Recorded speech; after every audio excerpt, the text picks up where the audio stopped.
Welcome to North Stories. I don't know where to begin, really. Looking back now, everything seems so muddled, like trying to decipher a dream after waking up. It's as if the people I thought I knew were nothing more than reflections in a stream, constantly shifting and shimmering, never solid, never clear.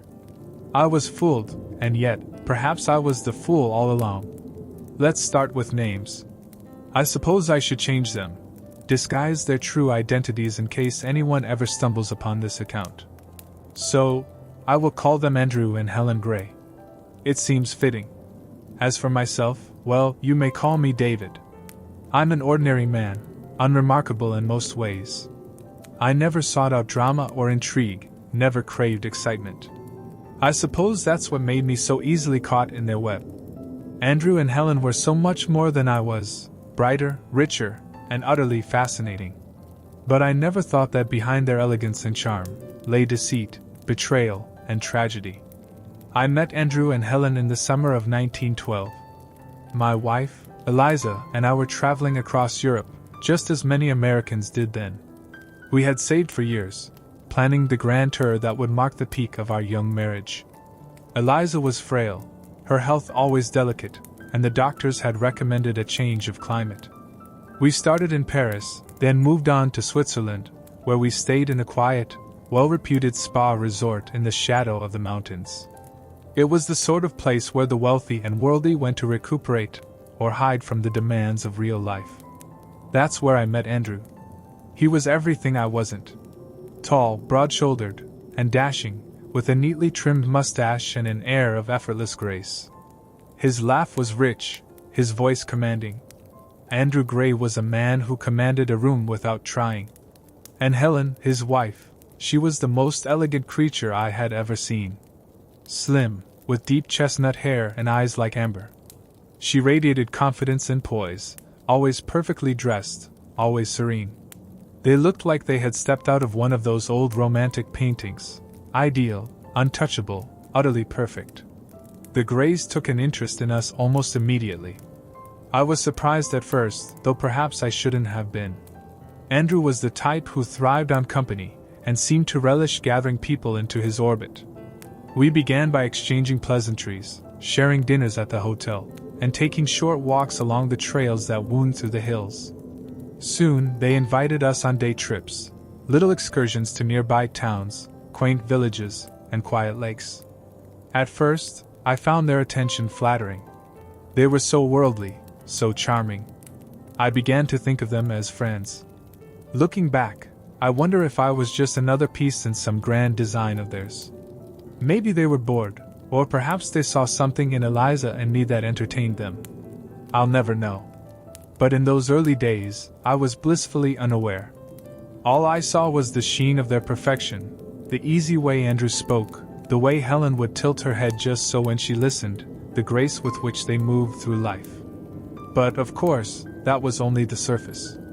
Eliza was charmed by them too. Despite her weak health, she seemed to brighten in their company. She would laugh at Andrew's jokes, and I noticed how often her eyes would follow Helen, almost as if she were trying to emulate her grace and poise. It wasn't jealousy. No, Eliza never had a jealous bone in her body. It was more as though she admired them, as though she wished she could be a part of their world. And for a time, I think we both believed we were. The first hint of something darker came on a warm evening in July. We were dining on the hotel terrace, the sun setting behind the mountains, casting everything in a golden hue. Andrew had ordered a bottle of fine wine, and we were all a little tipsy. Conversation flowed easily, as it always did when Andrew was in the mood. He was telling a story, something about his time in India, I think. I don't recall the details, but I remember the way he spoke, the way his eyes sparkled as he described the adventure, the danger, the excitement. He was mesmerizing. But then something odd happened. Andrew was mid-sentence when Helen interrupted him. It was a small thing, a minor correction, something about the date or the place. But the moment she spoke, his face darkened. It was like a cloud passing over the sun. He cut her off sharply, his voice cold and hard, nothing like the warm, jovial tone he had been using moments before. I remember the way Helen's face froze, her eyes widening just slightly, but she said nothing more.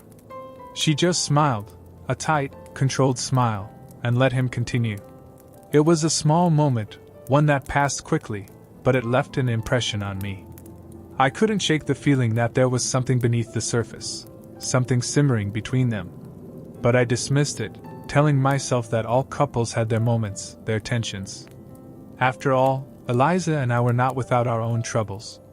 Still, that moment lingered in my mind, casting a shadow over the otherwise perfect picture of the Greys.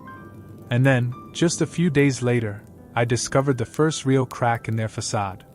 It was late, well after midnight. Eliza had been feeling unwell that evening, so we retired early. She had fallen asleep quickly, but I was restless. I decided to take a walk, hoping the cool night air would help me settle. The hotel grounds were quiet, the only sound the soft rustle of leaves in the breeze. I wandered for a while, lost in thought, until I found myself near the gazebo at the edge of the property. It was a lovely spot, tucked away in a small grove of trees, often used by guests for quiet conversations or romantic interludes. I didn't expect to find anyone there at that hour, but as I approached, I saw them, Andrew and Helen, standing close together in the shadows. I stopped, unsure whether to make my presence known or slip away quietly. But then I heard Andrew's voice, low and tense, nothing like the warm, booming tone he used in public. "I won't do it anymore, Helen," he said. "I can't." "You promise," she whispered back, her voice sharp, cutting through the night air like a knife. "You said you would handle it." Andrew shook his head, his hands clenched into fists at his sides. "It's too much. I've done enough. You can't keep asking this of me." Helen stepped closer, her voice low and dangerous. "You don't have the choice, Andrew. We're in this together. You can't back out now." I couldn't hear what Andrew said in reply, but I saw the way his shoulders slumped, the defeat in his posture. Helen, on the other hand, stood tall, her face hard and unyielding. There was something almost predatory about her in that moment, something that made my stomach twist with unease. I slipped away before they could see me, my mind racing with questions. What had they been arguing about?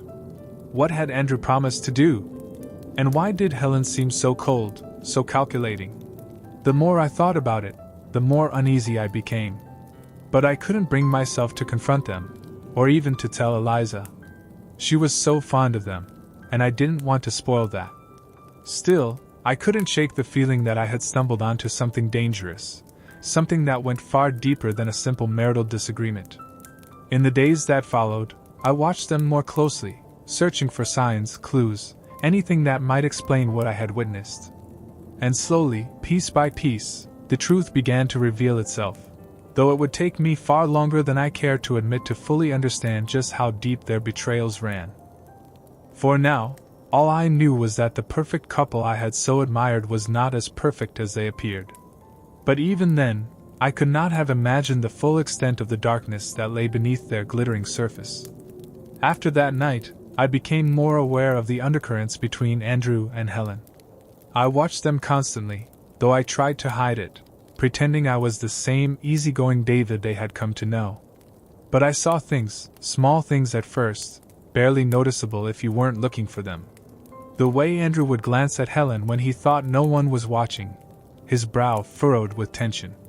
Or the way Helen would occasionally let her mask slip, her expression hardening into something sharp and cold before she caught herself and smiled again.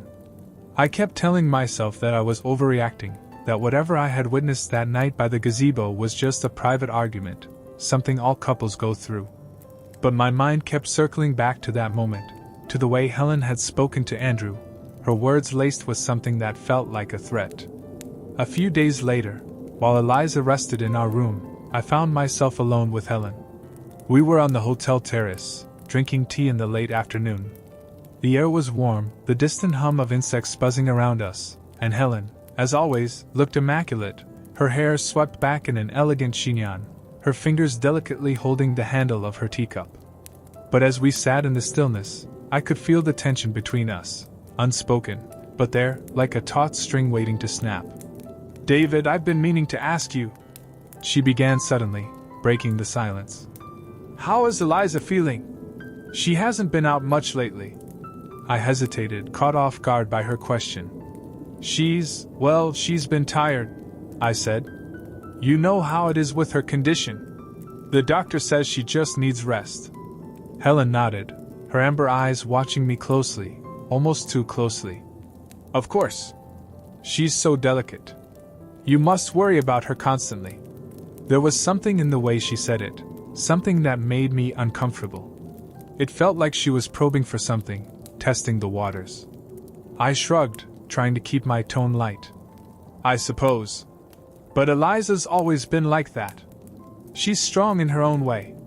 Helen smiled, but it didn't reach her eyes. "You're a good husband, David. It's rare to find such devotion these days." I didn't know what to say to that. There was a strange quality to her words, as if she were mocking me, though her tone remained perfectly pleasant. I shifted uncomfortably in my seat, feeling the weight of her gaze on me. Before I could respond, Andrew appeared, striding onto the terrace with his usual energy, his face lighting up when he saw us. "Ah, here you are," he said, his voice booming. "I've been looking for you both. The weather's perfect for a walk. What do you say, David? Care to join me for a bit of exercise?" I was grateful for the interruption. The tension that had been building with Helen seemed to dissipate the moment Andrew arrived, and I found myself relieved to have an excuse to get away. "Of course," I said, standing quickly. "I could use the fresh air." As we walked through the hotel gardens, Andrew's mood seemed lighter than it had been in days. He chatted easily, telling me about a new investment he was considering and asking my opinion on various matters as though I were someone whose advice he valued. I tried to engage, but my mind was still clouded by the earlier conversation with Helen. There was something about her that unsettled me, and I couldn't shake the feeling that she was playing some sort of game with me, though I had no idea what it could be. "David," Andrew said suddenly, pulling me from my thoughts. "You've been quiet. Something on your mind?" I glanced at him, unsure how to respond. I had never been good at hiding my emotions, and Andrew was far too perceptive. "Just thinking about Eliza," I said, which wasn't entirely a lie. "I worry about her sometimes." Andrew nodded thoughtfully, his expression serious for a moment. "I understand. It must be difficult. But you're doing the right thing, bringing her here, giving her the chance to rest. You've always been a good man, David. A reliable man." I wasn't sure how to respond to that. There was something strange in his tone, something almost wistful. He clapped me on the back, his jovial mood returning. "You're lucky, you know, to have someone like Eliza. She's a fine woman." The words hung in the air between us, and for a moment, I felt a surge of confusion. Was Andrew envying me? Was that what he was saying? I didn't understand. He was the one who seemed to have it all: charm, wealth, a beautiful wife. Why would he, of all people, look at me with something like envy? Before I could ask him what he meant, he changed the subject, launching into another story, this one about a trip he and Helen had taken to Italy. I let him talk, though I wasn't really listening. My thoughts were spinning, trying to make sense of the pieces I had gathered, the strange conversation with Helen, the tension I had witnessed between them, and now this odd comment from Andrew. That night, I lay awake next to Eliza, her soft breathing the only sound in the room. I tried to piece together the puzzle, but nothing made sense. I was missing something important. I told myself I was just being paranoid, that the Greys were just a normal couple with their own private struggles. But deep down, I knew that wasn't true. It wasn't long after that things took a darker turn. One afternoon, while Eliza was resting, I decided to take a walk by myself. I needed space, time to think. The air was cool, and the mountains loomed in the distance, their peaks shrouded in mist. I walked for what felt like hours, lost in thought, until I found myself near the edge of the hotel grounds, where the forest began.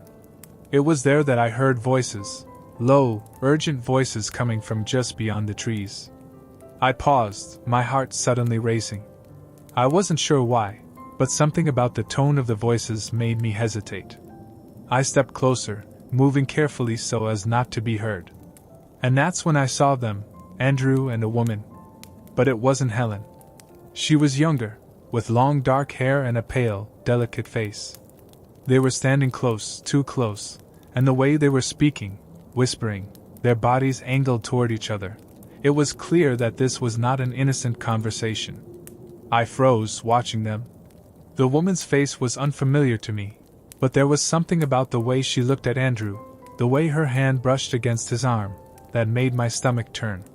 Andrew leaned in, his hand resting lightly on her waist, and I felt a wave of nausea wash over me. I should have left.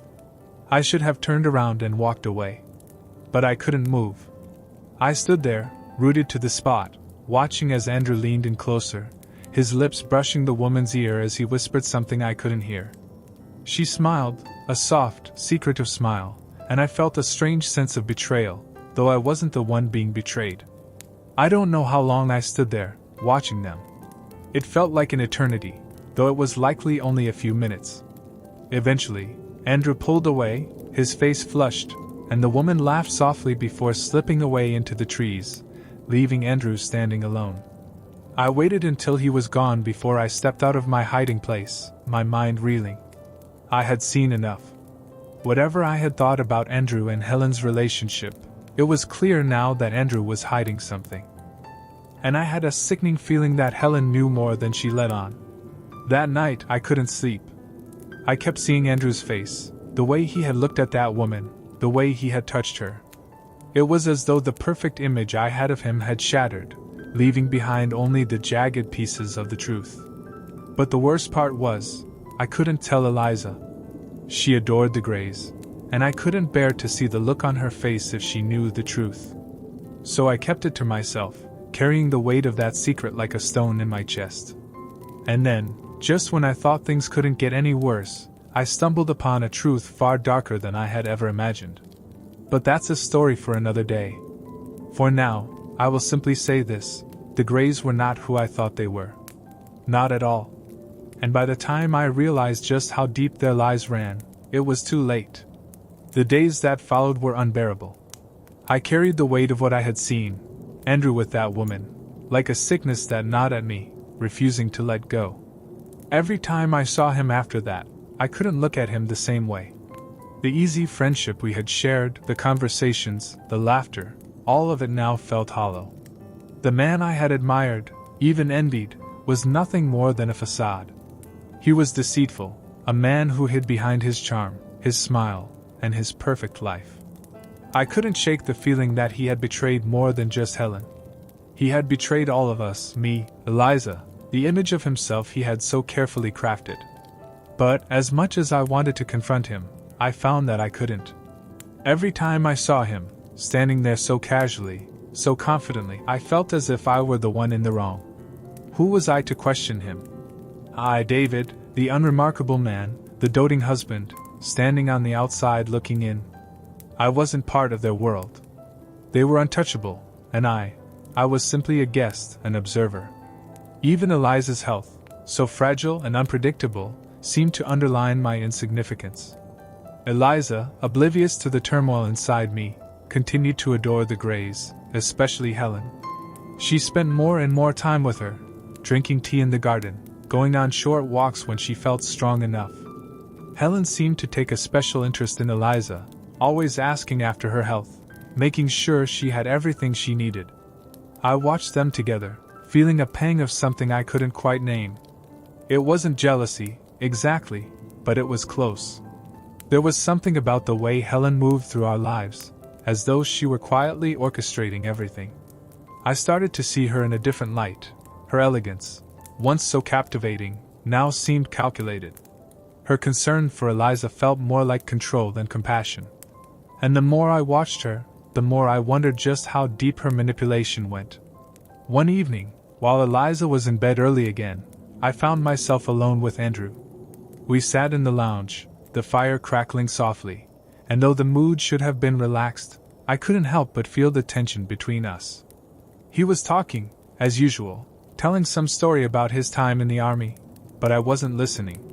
My mind kept drifting back to the image of him with that woman in the woods, their secret whispers, the way she had touched him so intimately. David? Andrew's voice cut through my thoughts, and I realized he had been speaking to me. Sorry, I muttered, forcing a smile. My mind was elsewhere. Andrew laughed, a deep, easy laugh. I was just asking what you and Eliza have planned for tomorrow. It's supposed to be a beautiful day. Helen was thinking we could all go for a picnic by the lake. A picnic. I nodded, though the idea of spending more time with them felt unbearable. Sounds nice, I said, though my voice was hollow. Andrew's eyes lingered on me for a moment, and I wondered if he could sense the shift in me. He was too perceptive, always watching, always knowing more than he let on. Everything all right, David? He asked, his tone casual, but there was a sharpness beneath it, a subtle challenge. For a moment, I considered telling him. I considered throwing it all in his face. The woman in the woods, the lies, the betrayal. But I couldn't do it. The words wouldn't come. Instead, I shrugged, trying to play it off. Just tired, I suppose? Andrew smiled, but there was something predatory in that smile, something that made my skin crawl. You've been working too hard, old man, he said, clapping me on the shoulder. You need to relax more, enjoy life. I forced a laugh, though it felt like a mask, hiding the storm that churned inside me. The rest of the evening passed in a blur of forced conversation, and when I finally escaped to our room, I found Eliza already asleep, her breathing soft and steady. I stood by the window, staring out into the night, the shadows of the trees swaying in the wind. I felt trapped, caught in something I couldn't quite understand, something that felt bigger than me, bigger than all of us. And then, the next day, everything changed. The day of the picnic dawned bright and warm, the sky a clear, unbroken blue. Eliza was feeling better than usual, and she seemed excited about the outing. She dressed with more care than she had in weeks, even asking my opinion on which hat she should wear, a small, insignificant detail that, for some reason, nearly broke me. I smiled and told her she looked beautiful, but inside, I was unraveling. I didn't want to go. I didn't want to sit there in the sun, pretending that everything was fine when I knew it wasn't. But I couldn't tell her that. She was too fragile, too happy at the prospect of spending time with the Greys, and I couldn't take that away from her. We met Andrew and Helen at the front of the hotel, where a carriage was waiting to take us to the lake. Andrew was in high spirits, making jokes and laughing, while Helen, as always, looked serene and untouchable. I tried to avoid meeting her eyes, but I felt her watching me, her gaze as sharp as ever. I wondered how much she knew. Did she know about the woman in the woods? Did she care? Or was she playing a game of her own, manipulating Andrew just as she manipulated everyone else? The lake was beautiful, shimmering in the sunlight, surrounded by lush greenery. We spread out a blanket on the grass, and Andrew opened a bottle of wine, pouring generously for all of us. Eliza leaned against me, her head resting on my shoulder, and for a brief moment, I felt a sense of peace. But it was fleeting. I couldn't relax, not with the Greys so close, their presence like a shadow over everything. As the afternoon wore on, Eliza grew tired, and Helen suggested she lie down for a while in the shade of a nearby tree. I helped Eliza over, arranging her shawl around her shoulders, and for a moment she smiled up at me, her eyes bright with gratitude. "You're so good to me," she whispered, her voice soft. "I don't know what I'd do without you." I kissed her forehead, but her words pierced me in a way I hadn't expected. I felt like a fraud. I wasn't good. I was weak. I couldn't protect her from what was happening, from the lies and deceit that surrounded us. Once Eliza had fallen asleep, Helen suggested that Andrew and I go for a short walk along the lake's edge. I didn't want to, but I couldn't refuse without raising suspicion, so I reluctantly agreed. As we walked, Andrew was his usual jovial self, pointing out the beauty of the landscape, but I could barely focus on what he was saying. My mind was elsewhere, filled with questions I didn't have the courage to ask. And then, suddenly, he stopped walking and turned to me, his expression serious. David, there's after that day in the woods, things began to change between us, between me and Andrew, between Helen and Eliza, and even between Andrew and Helen, though they tried to maintain the illusion of normalcy. Everything felt strained, as though a fine, invisible thread connected us all, pulled tight and ready to snap at the slightest provocation. I was haunted by what I had seen, by the secret Andrew carried, and yet I couldn't bring myself to confront him. I told myself it wasn't my place, that I had no right to interfere in their marriage. But the truth was, I was afraid. Afraid of what I might discover if I dug too deep. Afraid that my life, so neatly arranged, so orderly and controlled, might unravel completely if I touched whatever darkness lurked beneath the surface. The following week, Andrew suggested a trip, a short excursion to a nearby town known for its picturesque scenery and historic ruins. He invited us all, Eliza, Helen, and myself. I think, in some way, he was trying to distract us, to pull us back into the orbit of his charm, as if that could erase the tensions that had begun to fester. At first, Eliza hesitated. She hadn't been feeling well and was reluctant to leave the comfort of the hotel. But Helen, ever the picture of elegance and persuasion, convinced her. "Eliza, darling, the fresh air will do you good," Helen said, her voice smooth as silk. "And the view from the ruins is absolutely breathtaking. You simply must come." Eliza looked at me, uncertain. I could see the conflict in her eyes, the desire to be part of the group, to be included in whatever Andrew and Helen were planning, weighed against the frailty of her health. I smiled at her reassuringly, though my heart wasn't in it. "If you're not feeling up to it, we can stay behind," I said, gently placing my hand on hers. But Helen was insistent. "Nonsense. You'll feel so much better after a bit of fresh air. It's exactly what you need." In the end, Eliza agreed, and so we set off the next morning in a hired car, winding our way through the narrow mountain roads toward the town of Araska. The journey was quiet at first, save for Andrew's occasional remarks about the beauty of the countryside or the history of the town we were approaching. But I couldn't shake the feeling that something was off. Helen, who usually radiated an effortless charm, seemed tense, her smile forced, her laugh brittle. And Andrew, well, Andrew seemed determined to act as though nothing had changed, as though we were all still caught in the spell of his easy charisma. When we arrived at Araska, it was as beautiful as promised. The town was nestled in a valley, surrounded by rolling hills and vineyards. In the distance, the ruins of an old castle perched on a hill, its crumbling towers reaching toward the sky like the bones of some long-forgotten beast. We spent the morning wandering through the town, visiting a small museum and stopping at a cafe for lunch.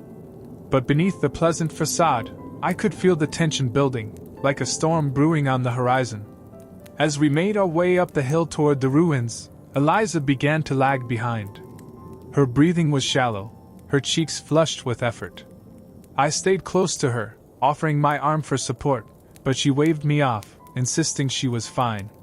"I just need a moment," she said, leaning against a stone wall to catch her breath. Helen and Andrew had gone on ahead, walking arm in arm as though nothing was amiss. I watched them for a moment, a strange sense of detachment washing over me. They looked like the perfect couple again, silhouetted against the sky, their heads close together as they spoke in low tones. But I knew better now. I knew the truth, or at least some of it. I stayed with Eliza while she rested, and we watched as the grays disappeared over the crest of the hill, vanishing into the ruins. For a moment, I considered suggesting we turn back, that we leave Andrew and Helen to whatever private drama they were enacting and return to the hotel. But before I could speak, Eliza straightened, took a deep breath, and smiled at me. "I'm ready," she said, though her voice was weak. We continued the climb, slowly, until we reached the top. The view was indeed breathtaking, just as Helen had promised. The castle ruins stretched out before us, a maze of crumbling stone walls and arched windows, with the valley spread out below like a patchwork quilt of green and gold. I could see Andrew and Helen standing near one of the towers, their figures outlined against the blue sky. They were arguing. Even from a distance, I could tell. Andrew's hands were gesturing wildly, and Helen stood rigid, her arms crossed tightly over her chest. "Eliza, maybe we should," I began, but she was already moving toward them, her face set with determination. I had no choice but to follow. As we drew closer, their voices became clearer. "You can't keep doing this, Andrew," Helen was saying, her voice low and fierce. "You're going to ruin everything." Andrew's face was flushed with anger. "I'm not the one ruining things, Helen. You." He stopped abruptly when he saw us approaching. The tension between them was palpable, but in an instant, Helen's expression shifted, her mask slipping back into place. She smiled, though it didn't reach her eyes. "Ah, there you are," she said, her tone light, as if nothing had happened. "We were just discussing how beautiful this place is, weren't we, Andrew?" Andrew didn't respond. He was still staring at us, no, at Eliza. His face was pale now, the anger draining away, replaced by something I couldn't quite place. Regret, maybe? Or guilt? "Yes," he said finally, his voice hollow. "Beautiful." Eliza didn't seem to notice the tension, or if she did, she was too polite to acknowledge it. She smiled at them both, then turned to me. "David, could we sit for a moment? I'm feeling a little lightheaded." I nodded, guiding her to a nearby stone bench. She sat down carefully, her breathing shallow again, her hands trembling slightly. I knelt beside her, trying to ignore the way Andrew and Helen hovered nearby, their presence oppressive, like a shadow that refused to lift. For the rest of the afternoon, we wandered through the ruins in an uneasy silence. Andrew and Helen kept their distance, though I could feel their eyes on us, watching. I tried to focus on Eliza, to distract her from whatever tension lingered in the air, but my mind kept drifting back to the argument I had overheard. Helen's words echoed in my head, "You're going to ruin everything." What was she talking about? What had Andrew done that threatened to unravel their carefully constructed lives? And why did I have the sickening feeling that we, Eliza and I, were somehow caught up in their web of lies? The trip back to the hotel was quiet, each of us lost in our own thoughts. Eliza fell asleep almost immediately, her head resting against the window, her pale face framed by the fading light of the setting sun. I watched her for a while, my heart heavy with worry. She had been getting weaker lately, and though she tried to hide it, I could see the toll the journey was taking on her. As we pulled into the hotel driveway, I glanced at Andrew and Helen. They sat on the opposite side of the car, their hands clasped together in what appeared to be a gesture of unity.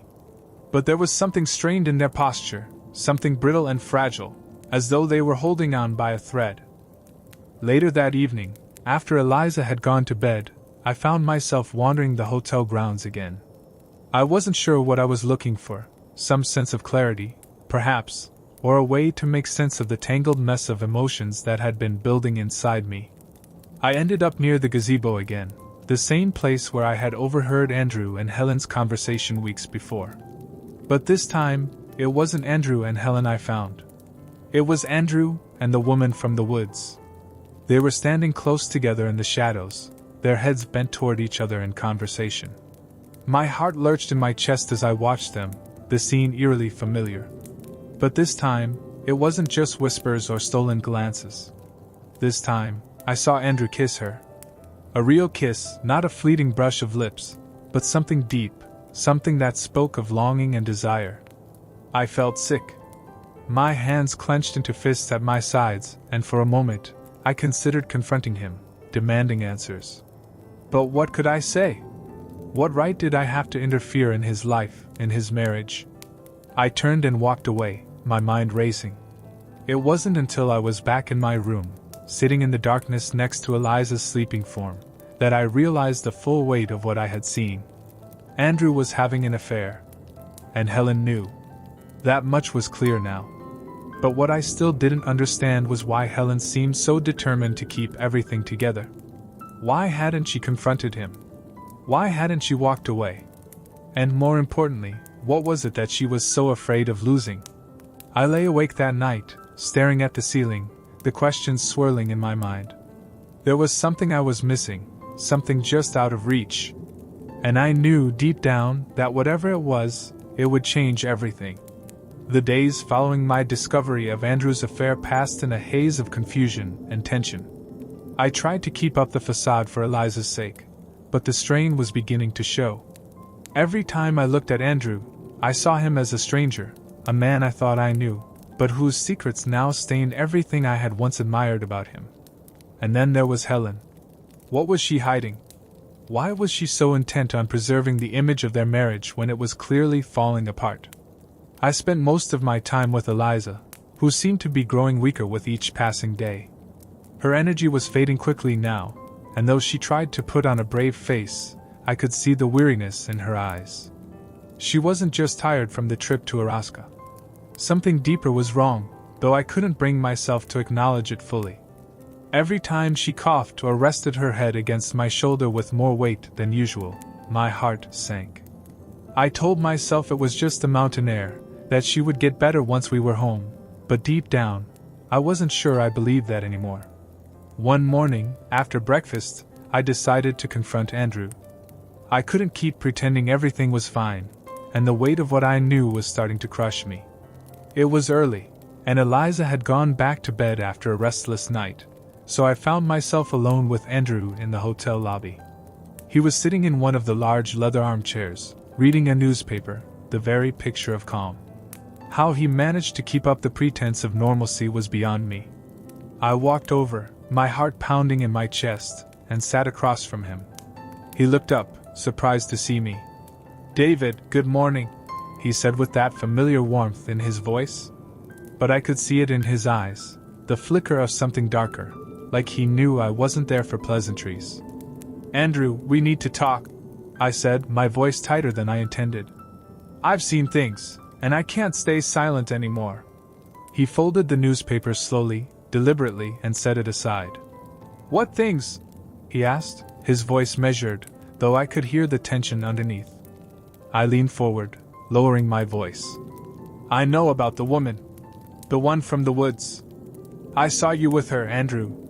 And I've seen the way Helen looks at you, the way she acts. She knows, doesn't she?" Andrew's face didn't change, but there was a long, heavy pause before he spoke. "David, I don't know what you think you've seen, but—" "Don't lie to me," I interrupted, my frustration spilling over. "I've seen enough to know that you're not the man I thought you were. And I don't understand why Helen is going along with it. Why hasn't she confronted you? Why hasn't she left?" Andrew sighed, rubbing his temples as if the weight of the conversation was too much for him. For a moment, I thought he might actually confess, might finally let down the mask he'd been wearing for so long. But instead, he straightened, his expression hardening. "You've misunderstood things, David," he said coldly. "What you think you know, it's not the full picture. You're meddling in something that doesn't concern you." I was stunned by the sudden shift in his tone, the coldness in his eyes. This wasn't the Andrew I knew, or thought I knew. I stood up, anger bubbling inside me. "It does concern me," I said quietly. "Eliza and I have been dragged into whatever mess this is. And I'm not going to stand by and watch as it all unravels." Andrew stood as well, his towering presence suddenly menacing in a way I hadn't felt before. For a moment, we just stared at each other, the tension between us thick enough to cut with a knife. Then, without another word, Andrew turned and walked away, leaving me standing there, feeling both relieved and unsatisfied. That afternoon, Helen invited Eliza and me to join her for tea in the garden. I accepted, though I wasn't sure I could face her without my thoughts betraying me. Helen was radiant, as always, her composed exterior hiding whatever turmoil lay underneath. We sat around the small wrought iron table, the sun filtering through the trees, casting dappled shadows across the lawn. It was peaceful, almost idyllic, but the undercurrent of tension was ever present. Helen poured tea with her usual grace, but I could sense her watching me, studying my reactions. She knew something was wrong, that much was clear. Eliza, oblivious to the deeper conflict, chatted with Helen about trivial matters, how beautiful the garden was, how she was starting to feel better, though I knew she was lying to keep up appearances. After a while, Eliza excused herself, saying she needed to rest. I offered to go with her, but she waved me off with a smile. "You stay," she said, her voice soft but tired. "I'll be fine." Once she was gone, The air between Helen and me seemed to thicken. She sat back in her chair, her eyes fixed on me with an intensity that made me uncomfortable. I tried to hold her gaze, but something about her calm demeanor unsettled me.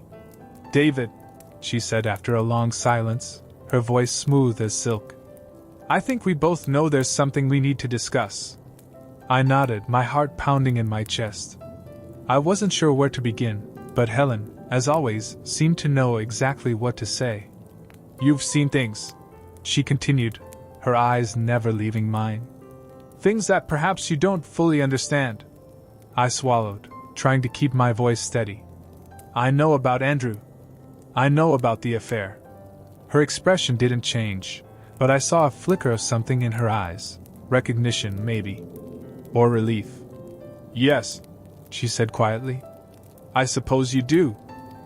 I waited for her to say more, but she remained silent, as if waiting for me to ask the next question. "Why?" I asked finally, the words slipping out before I could stop myself. "Why haven't you confronted him? Why are you letting this continue?" Helen sighed, setting down her teacup with a delicate clink.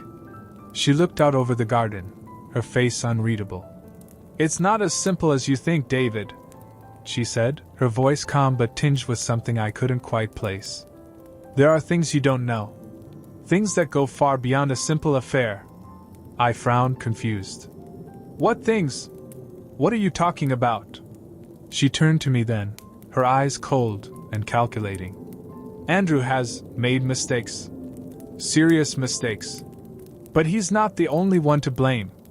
We've both played our parts in this arrangement." "Arrangement?" I repeated, my stomach churning. "What do you mean?" She smiled, but it wasn't a warm smile. It was the kind of smile that sent a chill down my spine. "Our marriage, David, it's not what it seems. It never has been." I didn't know how to respond. I had always assumed that despite the tension I'd witnessed, the Greys had some semblance of love between them. But now, it seemed that their relationship was built on something far more twisted. "We have an understanding, Andrew and I," Helen continued, her voice soft but firm. "Our lives are complicated. There are things we both need, things that go beyond conventional ideas of marriage and fidelity." My mind was spinning, trying to grasp what she was saying. "So you're saying you knew all along? About the affair? And you're okay with it?" Helen looked at me, her gaze unwavering. "I'm saying that there's more to our relationship than you can possibly understand. Andrew and I, we have certain freedoms. But those freedoms come with responsibilities. And as long as those responsibilities are upheld, I don't interfere." I stared at her, my throat dry. "And what about this woman? The one Andrew's been seeing? She's not just some fling, is she?" Helen's smile faded, her expression turning serious. "No," she said quietly. "She's not."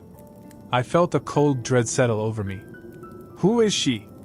Helen hesitated for a moment, as if weighing her options. Then she spoke, her voice barely above a whisper. "Her name is Sophia. She's not just some mistress, David. She's part of something much larger, something that could destroy us all if it's not kept under control."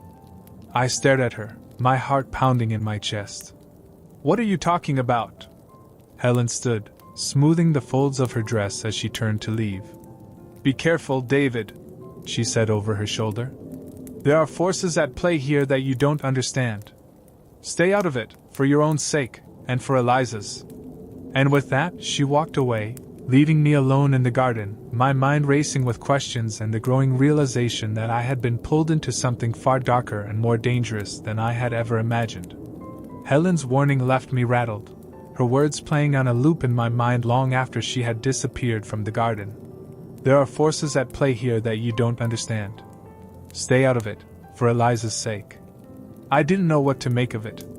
Every interaction with Helen left me feeling like I was teetering on the edge of something unfathomable, some deep abyss where the lines between right and wrong, love and betrayal, had long since blurred.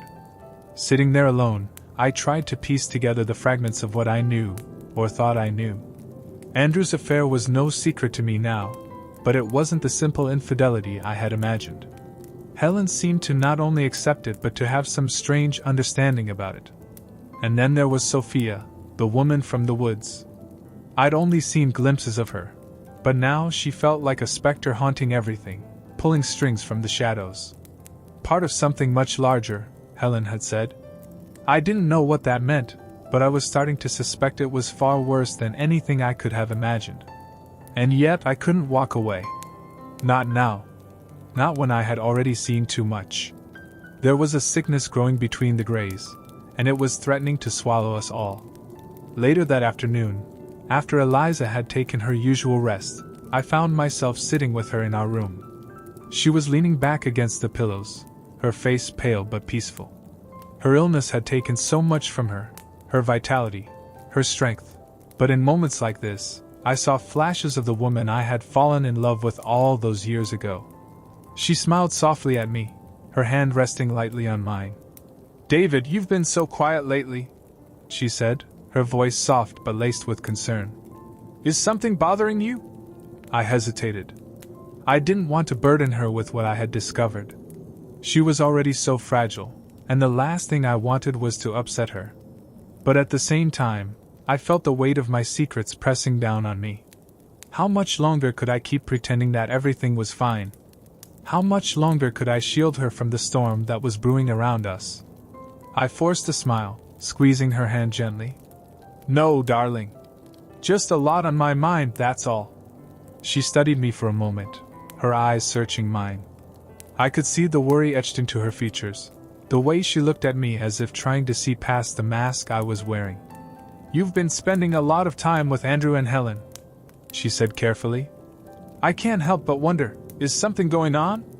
I opened my mouth to reassure her, but the words wouldn't come. Instead, I found myself blurting out the question that had been gnawing at me since my conversation with Helen. "Eliza, do you think Andrew and Helen are happy together?" The question seemed to catch her off guard, and for a moment, she looked confused. "What do you mean?" she asked, sitting up a little straighter. "I mean, their marriage. Do you think they're happy? Do you think they're in love?" The words tumbled out faster than I intended, my frustration finally bubbling to the surface. Eliza blinked, taken aback by the intensity of my question. "Well, I've always thought they seemed very close. But I suppose... I don't really know, David. What's brought this on?" I could feel my pulse quickening, my thoughts spiraling. I couldn't tell her the truth, not all of it, at least. But I needed to say something. I've been noticing things. The way they act around each other, the things they say. It's like there's something going on beneath the surface. Something they're hiding." Eliza was silent for a moment, her brow furrowed in thought. "Do you think Andrew is involved with someone else?" I swallowed hard, surprised that she had come to the conclusion so quickly, but I shouldn't have been. Eliza had always been perceptive, even when she was unwell. She could read people in a way I never could. "I don't know," I said quietly, though the lie felt heavy on my tongue. "But I've seen him with another woman. It could be nothing, or it could be something more." Her hand tightened around mine, her eyes filling with concern. "Oh, David, you shouldn't get involved. If there's something wrong between Andrew and Helen, it's not our place to interfere." I nodded, though my mind was far from settled. I knew she was right, that meddling in their affairs would only bring trouble, but I couldn't help myself. I was already in too deep. And now, after Helen's cryptic warning, I felt more tangled in their lives than ever before. Later that evening, I took a walk around the hotel grounds again, hoping that the fresh air would help clear my head. But as I wandered through the garden, my thoughts kept drifting back to that mysterious woman, Sophia. Who was she? Why was she here? And why did she seem to hold so much sway over Andrew? It was then that I saw them. Andrew and Sophia were standing together near the edge of the garden, just beyond the tree line. They were speaking in low voices, their faces close together, though the conversation seemed tense. I ducked behind a nearby hedge, not wanting to be seen, but I couldn't tear my eyes away from them. Andrew's face was drawn, his jaw clenched tightly as he spoke. I couldn't hear what he was saying, but there was an urgency to his movements, as though he was pleading with her. Sophia, on the other hand, appeared calm, her expression inscrutable. She reached out to touch his arm, and for a moment, I thought Andrew might push her away. But then, to my shock, he pulled her closer. The kiss that followed wasn't like the one I had seen before. This wasn't a moment of passion or lust. It was something darker, something desperate. The way they clung to each other, as if they were both drowning and this kiss was the only thing keeping them afloat, sent a shiver down my spine. When they finally broke apart, Sophia said something to him, her voice too low for me to catch. Andrew nodded, his shoulders sagging as if in defeat, and then she turned and disappeared into the trees. I waited a few moments before stepping out from my hiding place, my mind racing. Whatever was happening between them, it was more than just an affair. There was something twisted about it, something that felt dangerously close to unraveling. And Andrew, he wasn't just caught in this, he was trapped. As I walked back to the hotel, I found myself thinking about Helen's warning again. She knew about Sophia. There was no doubt in my mind now. But what had she meant when she said that Sophia was part of something larger? What had she meant by forces that could destroy them all? The answer came sooner than I expected. The next morning, as we sat down to breakfast, Helen seemed unusually cheerful. She greeted me with a warm smile, her eyes sparkling in a way I hadn't seen in days. Andrew, on the other hand, looked like he hadn't slept at all. His face was pale, and there was a haunted look in his eyes that sent a chill down my spine. As we ate, Helen chatted about the plans for the day, suggesting another trip to a nearby village to explore some local landmarks. She was her usual elegant self, completely unbothered by whatever storm was brewing beneath the surface. But Andrew barely spoke, his hands trembling slightly as he sipped his coffee. At one point, Helen excused herself to speak with the hotel manager about the arrangements for the trip, leaving me and Andrew alone at the table. I glanced over at him, wondering if I should say something, but before I could decide, Andrew spoke. "David, I need to talk to you," he said quietly, his voice hoarse. I looked at him, startled. "About what?" He hesitated, his gaze flicking to the doorway where Helen had disappeared, and then back to me. "About Sophia." My heart skipped a beat. I hadn't expected him to be so direct, but I nodded, leaning in closer. "Go on." Andrew took a deep breath, his hands shaking as he set down his coffee cup. She's not just some woman I met by chance. I didn't want you to know, but I don't have a choice anymore. Sophia, she's been part of my life for years." My mind raced as I tried to process his words. "What do you mean? Is she?" "She's dangerous," he said, cutting me off. "More dangerous than you could ever imagine. I tried to end it with her, but she won't let me. She has something on me, something that I can't explain, David. But if I don't do what she wants, she'll destroy everything." I stared at him, my throat dry. "What does she want?" Andrew's face was pale, his eyes filled with fear. "I don't know. But I think she's planning something. Something that involves all of us. Helen, she knows more than she's letting on. She's been trying to keep Sophia at bay, but I think it's too late. She's already here." I felt a cold dread settle over me. "What does this have to do with Eliza and me?" Andrew looked away, his voice barely above a whisper. "I wish I could tell you. But I don't even understand it all myself." Andrew whispered, his voice cracking under the weight of whatever secret he was holding. His hands trembled as he clasped them together on the table, and I could see beads of sweat forming on his forehead. This was a side of Andrew I had never seen before, broken, terrified, and desperate. The confident man I had admired was crumbling before me, and I had no idea how deep the cracks ran. My pulse raced as I tried to make sense of what he was saying. Dangerous? What did Sophia have over him? Why was he so afraid? I glanced towards the door, half expecting Helen to walk back in at any moment, with that serene, knowing smile on her face, and Andrew would snap back into his role as the dutiful husband. But we were alone now, and I needed answers. "Andrew, listen to me," I said, leaning closer across the table. You're not making any sense. What could Sophia possibly do to destroy everything? You're making her sound like... Like what? Andrew cut in, his eyes locking onto mine. A monster? Maybe she is. His voice dropped to a whisper again. You don't know what she's capable of. None of you do. A chill crept up my spine as I stared at him.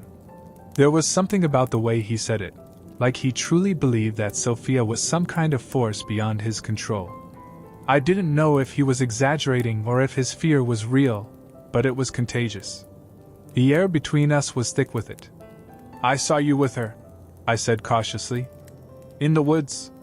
You weren't just having some affair, Andrew. It's more than that, isn't it? He swallowed hard, his Adam's apple bobbing in his throat. It started as an affair, he admitted, his voice barely audible. Years ago, when I met her, I didn't know what I was getting into. I thought she was just some fling, someone I could forget about after a while. But she has this hold on me, David. I can't explain it. I've tried to break away, but every time I do, she pulls me back in. I frowned, trying to understand. A hold on you? Are you saying she's blackmailing you? Andrew shook his head, his eyes dark and hollow. Not exactly. It's more than that. She knows things about me, about my past, things I've never told anyone. It's like she sees inside me, David. She knows my weaknesses, my fears, and she uses them to control me. His words sent a shiver down my spine. It sounded like madness, like Andrew was unraveling before my eyes, sinking deeper into some paranoid delusion. But the fear in his voice was too real to dismiss. Why doesn't Helen do something? I asked, my voice tense. If she knows about Sophia, why hasn't she? Because she's just as trapped as I am. Andrew interrupted, his voice harsh. Helen's been trying to manage the situation for years. She thought if she played along, if she let Sophia have her way, she could keep things under control. But now it's spiraling out of control, and there's nothing we can do. Spiraling out of control how? I asked, my mind racing. What does Sophia want? Andrew opened his mouth to answer, but before he could say a word, we both froze. The sound of footsteps echoed through the hallway, and a moment later, Helen reappeared at the doorway, her face calm and composed as always. She glanced between the two of us, her sharp eyes lingering on Andrew for a moment, then settling on me. It was as if she knew exactly what we had been talking about, though she said nothing to confirm it. I hope I'm not interrupting, she said with a soft smile, gliding back to the table and taking her seat. Everything's arranged for our outing this afternoon. I do hope you'll both be joining us? Her voice was as smooth and elegant as ever, but there was a tension in the air now, a tension that made me feel like I was suffocating. Andrew's demeanor shifted immediately. Whatever vulnerability he had shown me moments before vanished as he put on the same mask he wore in Helen's presence. He nodded stiffly, his eyes downcast, avoiding both mine and Helen's gaze. Of course, Andrew muttered, his voice lacking the confidence it usually held. Helen smiled sweetly, though her eyes flickered with something darker, more calculating. Lovely, she said. I think it'll be good for us all to get some fresh air. Clear our heads, don't you think? I nodded slowly, though the idea of spending more time in close quarters with the Greys was the last thing I wanted right now. But what choice did I have? I couldn't leave, not now, not when it felt like the ground was shifting beneath my feet. There was something lurking behind all of this, something far more dangerous than I had imagined, and I wasn't about to walk away without finding out what it was. The outing itself passed in a blur. We drove to a nearby village, as Helen had suggested, to visit a local church with an impressive stained glass window. It should have been a peaceful distraction from the tension that had been building between us all, but I couldn't focus on anything except the growing sense of unease. Eliza seemed to be enjoying herself, and I tried my best to engage with her, to smile and act as though everything was fine. But the weight of my conversation with Andrew was pressing down on me, making it hard to breathe. Helen, for her part, was as poised as ever. She chatted with the tour guide about the history of the church, asked thoughtful questions, and laughed at the appropriate moments. But there was something off about her too, something I couldn't quite put my finger on. It was as though she was playing a role, performing for an audience, and I was starting to wonder just how much of her life was an act. Andrew remained mostly silent throughout the outing, his expression distant and strained. Every so often, I caught him glancing nervously over his shoulder, as though he expected Sophia to appear at any moment. The tension between him and Helen was palpable, though they barely spoke to each other. As we returned to the hotel in the late afternoon, I could feel the storm brewing once again. Whatever was happening between the Greys was coming to a head, and I had the sickening sense that things were about to get much worse. That night, after Eliza had fallen asleep, I wandered the halls of the hotel, unable to rest. My thoughts were spinning with everything Andrew had told me, and the feeling of being watched, of being part of something I couldn't control, gnawed at me. I found myself in the lounge, where the fire was still burning low in the hearth, casting flickering shadows across the room. I poured myself a drink and sat in one of the armchairs, staring into the flames, trying to make sense of it all. Andrew's words echoed in my mind, his fear, his desperation. What could Sophia possibly want? And how had she managed to entangle both Andrew and Helen in whatever dark web she was spinning? I didn't hear the footsteps at first, but when I looked up, Helen was standing in the doorway. Her eyes were fixed on me, that serene smile playing on her lips. For a moment, we just stared at each other in silence, the only sound the crackling of the fire. "Can't sleep either, I see," she said finally, her voice smooth and soft as she stepped into the room. I nodded, feeling the familiar unease settle over me. There was something about Helen that always put me on edge now, as though she knew far more than she was letting on. I had learned enough to know that nothing about her was as it seemed. She walked over to the window, looking out at the darkened garden, her back to me. "This place has a way of keeping people awake, doesn't it?" she said softly. "All these secrets. It's enough to make anyone restless." I felt a chill run down my spine at her words. It was as if she knew exactly what I had been thinking, as if she could read my mind. "Helen," I said slowly, my voice betraying my nerves. "What is really going on? With Andrew, with Sophia, with all of this?"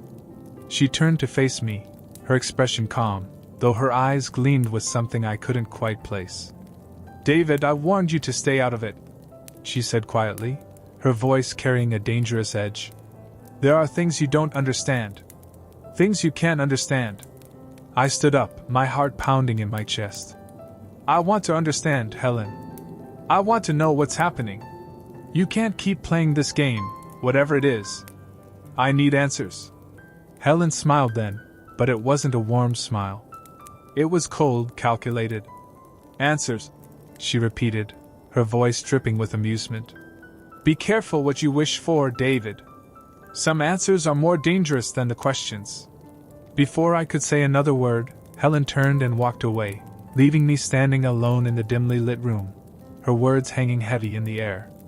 I stood in the flickering shadows of the lounge, the warmth of the fire casting dancing shapes across the walls, but I felt an icy chill seep into my bones.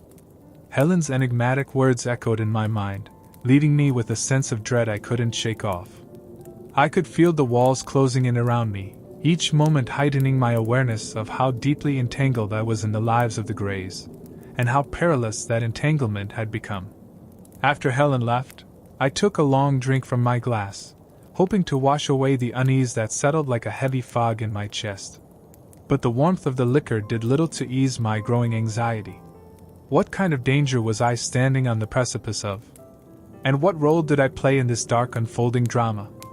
I thought of Andrew and the fraught conversation we'd had earlier, of his pale face and shaking hands. His admission about Sophia had rattled me to my core.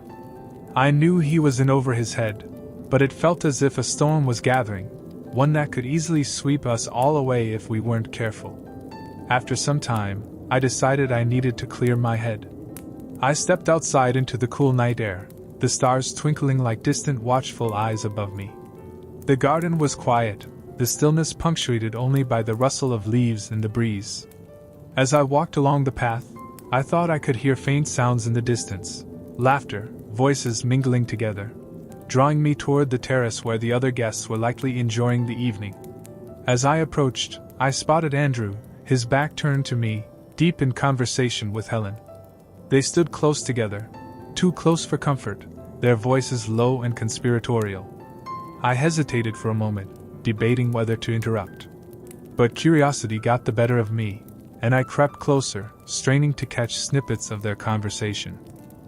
"I don't care what it takes," Andrew was saying, his voice taut with urgency. "We have to deal with this before it spirals out of control. We can't let her dictate the terms anymore." I held my breath, wondering who she was. Was it Sophia? I stepped a little closer, the shadows concealing me as I watched them. Helen's demeanor seemed calm, almost amused. "You think you can just walk away from her? You're playing a dangerous game, Andrew. You know that, don't you?" He turned sharply to her, his expression a mixture of fear and frustration. "You think I want this? I never wanted any of it. But she knows too much. She can destroy everything we've built." Helen's laugh was light and airy, but I could hear the undercurrent of menace in it. "And you think I don't understand that? You're not the only one with something at stake here." Andrew looked like he had been struck, and for a brief moment, I felt a twinge of sympathy for him. He was being backed into a corner by someone he didn't fully understand, someone who was using his fears against him. But I also felt anger swell within me. I could no longer stand by and watch as they plotted something I could only guess at. Just as I was about to step forward and confront them, a sudden movement in the shadows caught my eye. From the corner of the garden, Sophia appeared, her silhouette stark against the backdrop of moonlight. I felt my heart race, a mix of fear and curiosity propelling me to stay where I was. She approached the couple with an easy grace, her long hair cascading down her shoulders. The sight of her sent a shiver through me. There was something almost predatory about her presence, and it became clear that she was the she they had been discussing. My instincts screamed at me to retreat, but I stayed put, unable to look away. "Am I interrupting something?" Sophia's voice floated through the night air, smooth as silk but laced with steel. She stepped into the light, her eyes sparkling with mischief as they settled on Andrew and Helen. "I do hope I'm not. I simply couldn't resist the opportunity to see you both in action." Andrew tensed, and I could see him swallow hard. "Sophia," he said, his voice a strained whisper. "What are you doing here?" She tilted her head, a playful smile dancing on her lips. "Oh, I came to see what my favorite couple was up to. I couldn't help but overhear your little chat about me. It seems you're both rather concerned." Helen stepped forward, her demeanor shifting instantly. She was no longer the calm, composed woman I had known. She was a lioness defending her territory. "You shouldn't eavesdrop, Sophia. It's rather rude." Sophia laughed, a melodious sound that seemed to carry a sinister undertone. "Rude? My dear Helen, I think we're far past the point of manners, don't you? We're all in this together, whether you like it or not." My heart raced as I stood frozen in place, my mind racing with questions. What did she mean by together? What kind of hold did she have over them? Andrew's voice was low but firm. "This isn't a game, Sophia. You need to leave. You're causing more damage than you realize." "Damage?" Sophia echoed, her eyes flashing with mock indignation. "Oh, Andrew, I'm merely providing a service. You've always needed someone to help you see the truth, and now it's time for you to confront it." The tension in the air was thick enough to cut with a knife, and I could sense the precariousness of the situation. I shifted slightly, hoping to remain unseen but unable to look away. Whatever was unfolding before me was like a high-stakes drama that I had unwittingly become a part of. Helen stepped closer to Andrew, her voice a mere whisper, but the intensity of her gaze was unmistakable. "You need to be careful, Andrew. She's trying to manipulate you. Don't let her play you against me." Sophia smirked, brushing her hair back as if the confrontation were mere entertainment. "Manipulate? Hardly. I'm merely exposing the lies and deceit that surround you. You've both built a lovely little world of secrets, but every world has its reckoning. The weight of her words hung in the air, and I felt the ground shift beneath me.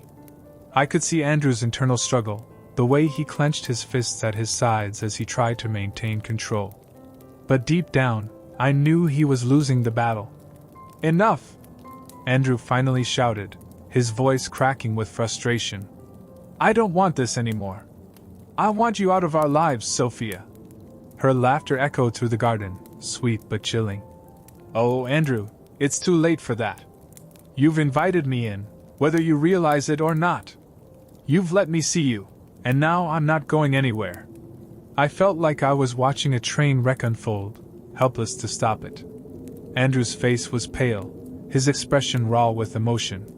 He looked torn between the desire to protect his marriage and the pull Sophia exerted over him. Helen stepped back, her composure faltering for the first time. "You think you can threaten us, Sophia? You're nothing without the secrets you hold." Sophia stepped closer to Helen, her eyes narrowing, a dangerous glint flickering in their depths. "And you think you can hide behind your carefully curated facade? The truth has a way of breaking through, Helen. Just wait and see." Andrew's face was a mask of despair, and for a fleeting moment, I felt a pang of pity for him. He was trapped in a nightmare of his own making, with no clear way out. But the deeper I delved into their tangled web, the more I realized that I was in just as deep. As the confrontation escalated, I made the decision to step back into the shadows, to let the three of them hash this out without my interference.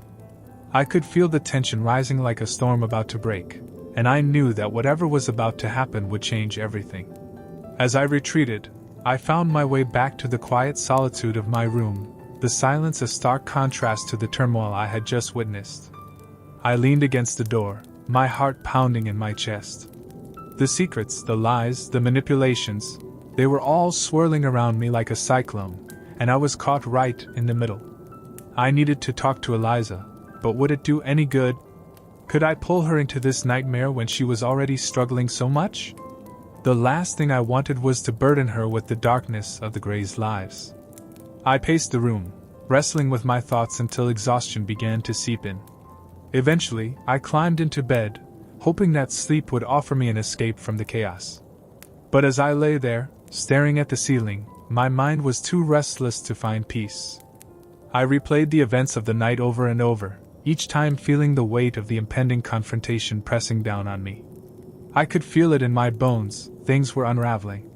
Whatever delicate balance had existed between the four of us was on the brink of collapse, and I feared the fallout would be catastrophic. Just as I began to drift off, my phone buzzed beside me, breaking the silence. I glanced at the screen and felt a jolt of surprise as I saw Andrew's name. I hesitated for a moment, unsure of what he could possibly want now. Curiosity got the better of me, and I picked up the phone, swiping to read the message. "I need to talk. Can you meet me by the garden tonight?" My heart raced at the urgency of his message. The last few hours had been a whirlwind of emotions, and I could hardly fathom what Andrew wanted to discuss now. What more could he possibly reveal that would add to the already overwhelming chaos? I glanced at the clock. It was just past midnight. The thought of stepping back into the murky waters of the Greys' lives filled me with trepidation, but I couldn't ignore the desperation behind his words. Whatever had transpired between him, Helen, and Sophia could no longer remain buried beneath layers of deceit. After a moment's hesitation, I slipped out of bed, quickly dressing in the dark to avoid waking Eliza. I crept quietly out of the hotel room, the soft carpeting muffling my footsteps. My heart beat loudly in my chest as I made my way through the dimly lit corridors toward the garden. Each step felt weighted with the burden of secrets I could barely comprehend. The garden was shrouded in darkness, illuminated only by the pale moonlight filtering through the branches of the trees. I made my way down the stone path, my breath hitching in my throat as I approached the spot where I had seen Andrew earlier that evening. I stopped short as I noticed him leaning against the stone wall, his posture tense and wary. "David," he called softly, glancing over his shoulder. The moment I stepped into the light, I could see the worry etched on his face. "You came." "Of course I did," I replied, trying to keep my voice steady. "What's going on, Andrew? What do you need to tell me? He glanced around the garden, as if checking for eavesdroppers before stepping closer. I didn't want to drag you into this mess, but I need you to understand. Things are spiraling out of control, and I can't handle it alone anymore. The desperation in his voice sent a jolt of fear through me. What do you mean? What's happening? Andrew raked a hand through his hair, his eyes darting nervously. It's Sophia. She's planning something, and I don't know what it is, but I'm terrified of what she'll do next. Planning what? I asked, feeling a sinking feeling in my stomach. What do you think she's going to do? He leaned in closer, his voice barely above a whisper. I overheard her talking to someone last night. She mentioned exposing secrets, tearing down everything Helen and I have built. She knows too much about both of us, and she's not afraid to use it. The words hit me like a punch to the gut. Expose what? What could she possibly have on Helen? Andrew shook his head, his expression grim. I can't go into detail. I just know that it's bad, far worse than either of us could imagine. If she goes public with whatever she knows, it could ruin us. The weight of his confession settled heavily on my shoulders. The reality of what Sophia could do was terrifying, and the thought of being caught up in her schemes filled me with dread. So what are we supposed to do? We can't just sit here and let her take control. Andrew looked down, frustration flickering in his eyes. That's why I reached out to you. I need your help, David. We have to find a way to confront her, to stop her before it's too late. But I can't do this without you. I hesitated, weighing my options. I wanted to help, but I also knew how deeply Andrew was entangled in this mess. I was a witness to their chaos, not a participant, and I felt out of my depth. What do you want me to do? You know I'm just an outsider. You're not just an outsider, David. You've seen things, heard things. You can help us figure out her next move. And maybe together we can find a way to counter her. I took a deep breath, my mind racing. This was becoming bigger than I had anticipated, but the urgency in Andrew's voice pulled me in. Okay, I finally said, my resolve hardening. What's our first step? He looked relieved, though the tension in his body remained palpable. We need to get a handle on what she knows. I have a feeling she's been gathering information for a while. If we can find out what she's planning, we can stay one step ahead. Do you think Helen knows any of this? I asked cautiously. She seemed so confident tonight. Andrew grimaced. I don't know what she knows anymore. Part of me thinks she's still trying to manage the situation, keep things under control. But I can't shake the feeling that she's also hiding something from me, something crucial. Then we need to confront her too, I said, my heart racing at the thought of facing Helen again. If we can get her on our side, maybe we can create a united front against Sophia. Andrew nodded, his expression thoughtful. That might be our best chance. But we have to be careful. If Sophia catches wind of what we're doing, it could blow up in our faces. I agreed, the reality of our situation settling heavily on my shoulders. We were about to embark on a dangerous game of cat and mouse, and I had no idea how it would all unfold. But something in Andrew's eyes told me we had little choice. As we stood there, the weight of our secrets and the darkness surrounding us thickening the air, I knew that whatever came next would test the very foundations of our friendships. I could feel the world shifting, and I was terrified of what awaited us in the shadows. As the tension mounted between us, I heard footsteps approaching. I turned, my heart racing as I instinctively ducked into the shadow of a nearby tree. Andrew followed suit, pressing himself against the wall, both of us peering into the dark as a figure emerged from the other end of the garden path. Sophia strolled into the moonlight, her demeanor calm and confident, the very picture of poise. She paused, glancing around the garden, a sly smile creeping across her lips. It was as though she had an innate sense of when she was being watched, and for a brief moment, I held my breath, wondering if she somehow sensed our presence. "Ah, Andrew," she called out, her voice smooth and inviting. "What a lovely night to discuss old friends and new beginnings, wouldn't you say?" I exchanged a worried glance with Andrew. He looked like a deer caught in headlights, and I felt a surge of fear course through me. The delicate balance of power we had hoped to regain was slipping, and I could see that we were losing ground with every moment that passed. "Did you enjoy your little chat with Helen?" she continued, her eyes glinting in the moonlight. "I hope you shared the details of our little arrangement. It would be such a shame for her to remain in the dark, don't you think?" Andrew stepped forward, his voice trembling with determination. "Sophia, we need to talk. This has gone too far.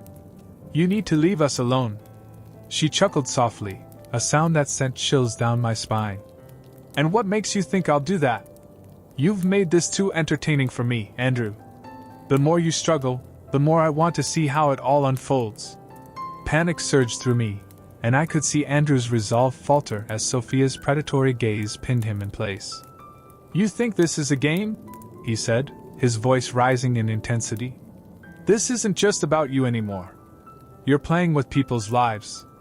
"Exactly," she replied, stepping closer, the smile never leaving her face. "But perhaps it's you who needs to learn that life is just a series of games. And I do so love to play." I felt the tension crackling in the air like electricity, the stakes growing higher with every word exchanged. I wanted to intervene, to pull Andrew away from her sinister grasp, but the moment felt too delicate, too fraught with danger. "Enough," Andrew said firmly, his voice steadying as he took a step toward her. "You don't get to dictate our lives.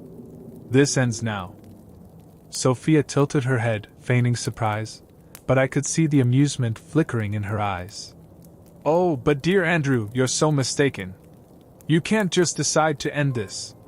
You've opened Pandora's box, and I assure you, the truth inside is far more dangerous than you can imagine."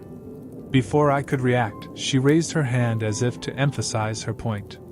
"And it would be wise of you to remember that I hold the key. I know your secrets, Andrew. I know Helen's. And now, I even know a little about our friend David here." A cold dread washed over me as her gaze shifted toward me, a knowing smile playing on her lips. My heart pounded in my chest. How much did she really know? What secrets was she hiding? Andrew's expression hardened. "Leave him out of this, Sophia. He has nothing to do with your twisted games." "Oh, but he does," she purred, her voice dripping with honeyed menace. "He's entangled in your web, isn't he? Just as I am. Just as Helen is. You all seem so keen to protect your little circle, but trust me, circles have a way of becoming spirals when the pressure mounts." My mind raced as I processed her words.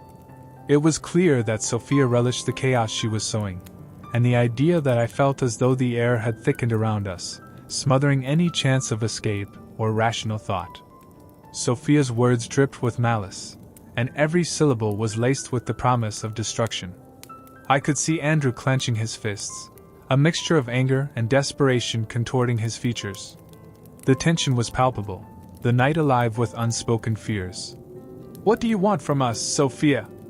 I managed to ask, my voice steadying against the storm of emotions swirling inside me. "Is it control? Power? What satisfaction do you derive from playing with people's lives like this?" She stepped closer, her gaze piercing through the shadows, and I felt exposed beneath her scrutiny. "Control, David? Oh no. I'm simply a facilitator of truth, and believe me, the truth is a powerful thing. It's an exhilarating game, watching people squirm as they grapple with their own hidden realities." Andrew took a step back, his voice strained. "You're toying with us. This isn't about truth, it's about manipulation. You're using our secrets against us, and you know it." Sophia's smile widened, but it was devoid of warmth. "And what if I am? Every one of us has secrets, Andrew. The question is, how far are you willing to go to protect your own? I assure you, it's much more thrilling to embrace the chaos than to try to escape it." In that moment, I realized how deeply entwined we were in her twisted narrative. My heart raced as I thought about Eliza, waiting in our room, blissfully unaware of the tempest brewing outside. I couldn't let her be dragged into this, too. We needed to find a way to shield her from the fallout. "Enough of this," I interjected, my voice sharper now. "We can't keep going in circles. We need to decide, Are we going to let you dictate our lives, or will we take a stand? Sophia arched an eyebrow, her amusement evident. And what do you think taking a stand will achieve? You're all playing a game, too, whether you acknowledge it or not. The stakes are simply higher than you ever anticipated. Then we'll raise the stakes, Andrew replied, determination flaring in his eyes. We won't let you destroy us. We'll expose you before you can act. Sophia's laughter echoed through the garden, a chilling sound that sent shivers down my spine. Oh, Andrew, how noble of you! But do you think you can take me down? I have allies, and they're more powerful than you can imagine. I felt my heart drop at her words. Allies? I echoed, dread creeping in. What are you talking about? Oh, you'll find out soon enough, she teased, her tone playful, yet the implications were dark.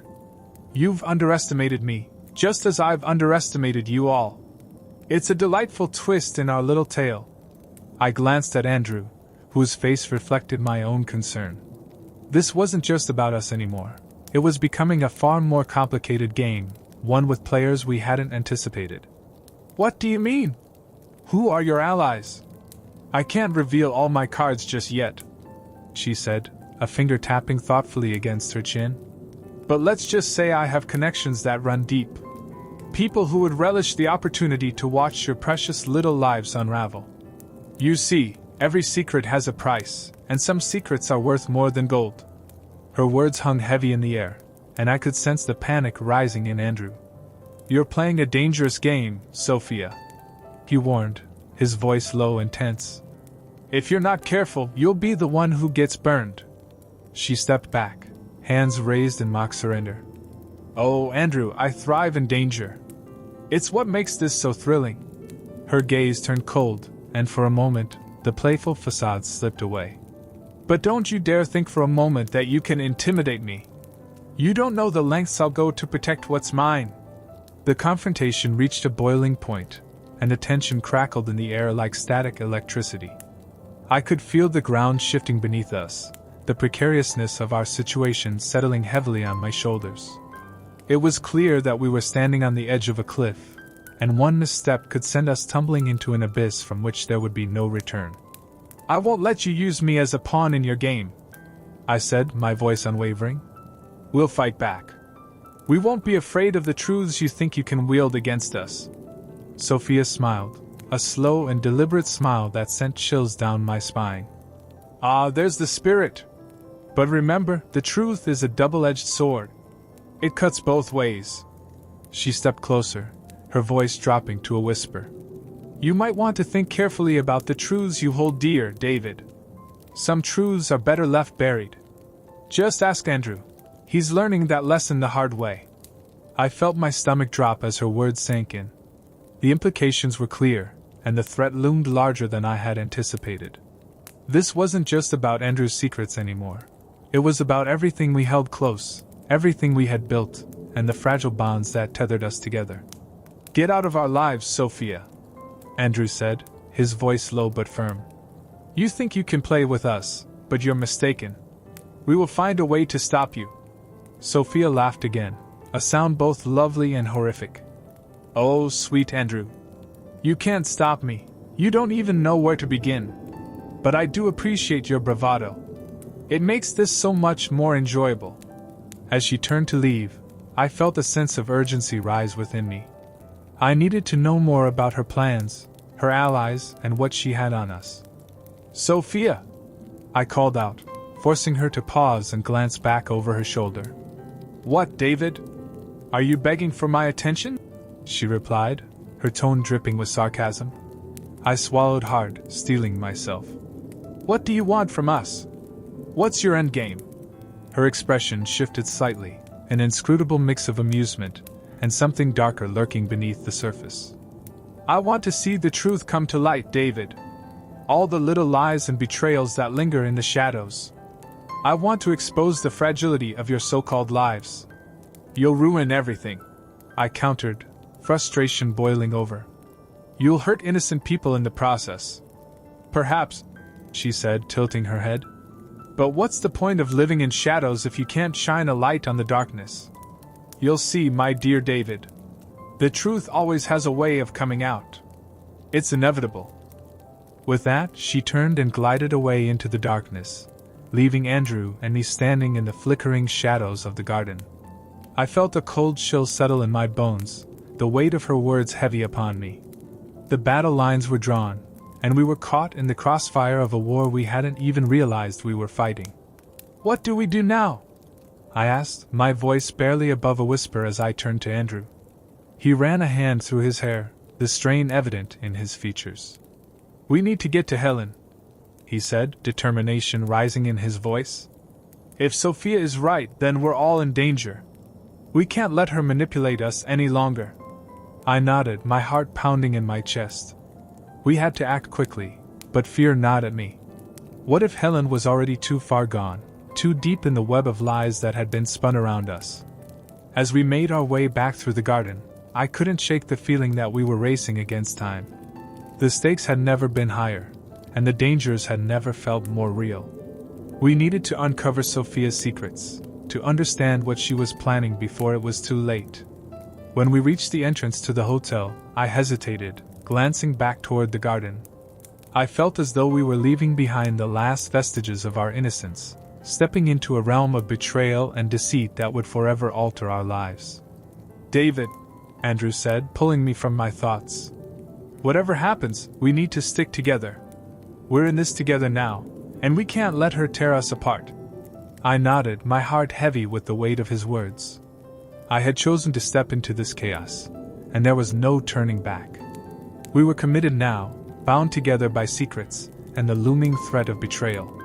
But as we moved through the hotel's quiet corridors, I couldn't shake the feeling that our fates were intricately intertwined with the darkness that Sophia had woven around us. When we reached our floor, I felt a surge of anxiety. What would we find waiting for us? Would Helen be able to grasp the gravity of the situation, or was she still lost in her own labyrinth of secrets?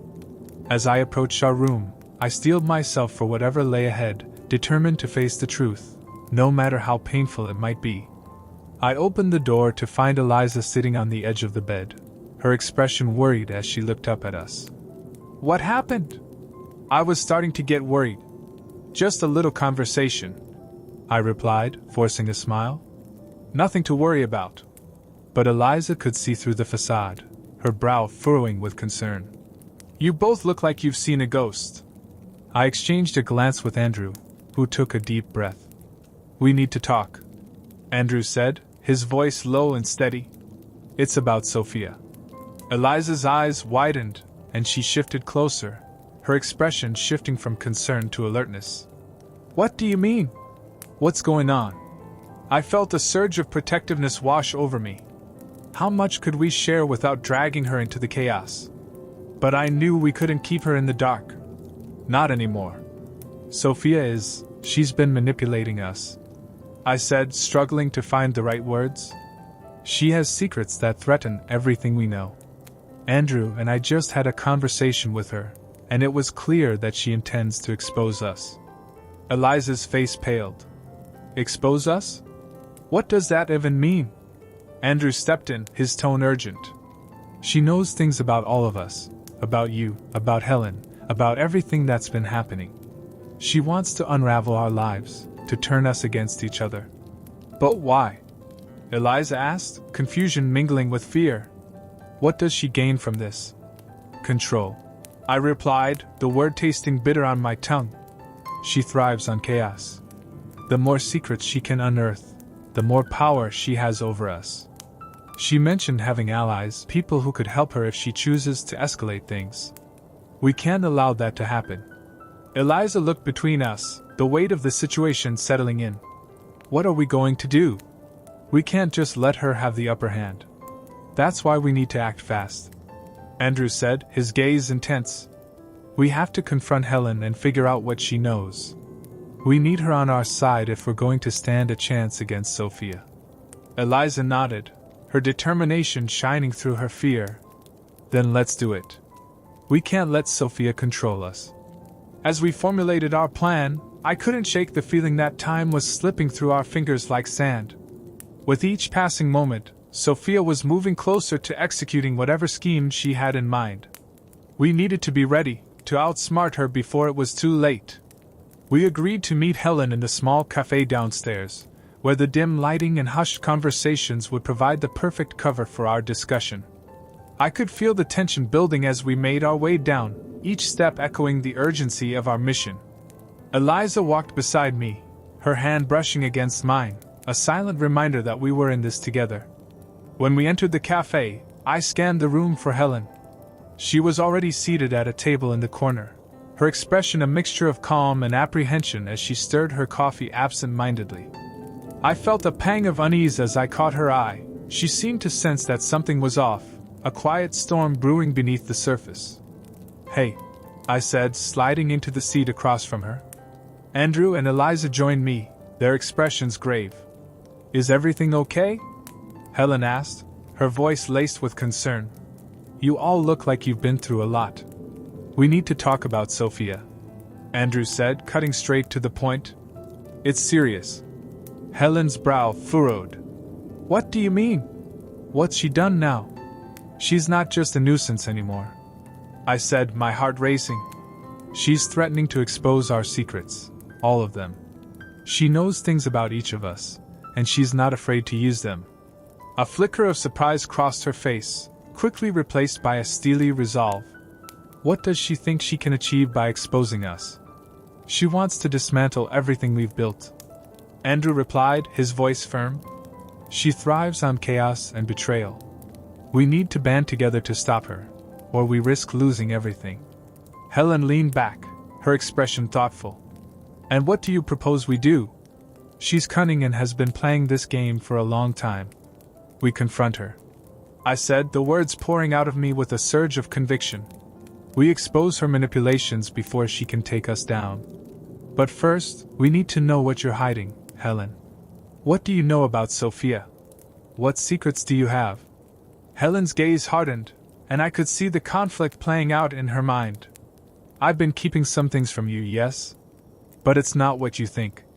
I didn't want to drag you into this mess." "What mess?" Eliza asked, frustration rising in her voice. "We're already in it, Helen. You can't keep holding back." Helen sighed, her shoulders slumping as she took a deep breath. "Fine. Sophia has been working on a plan for months, gathering information about each of us. I didn't realize the extent of her reach until it was almost too late." "What kind of information?" Andrew pressed, urgency crackling in the air. "Things from our past, the choices we've made, the mistakes we've tried to bury," she said, her voice tight with anxiety. "She has documents, recordings, evidence that could destroy our lives."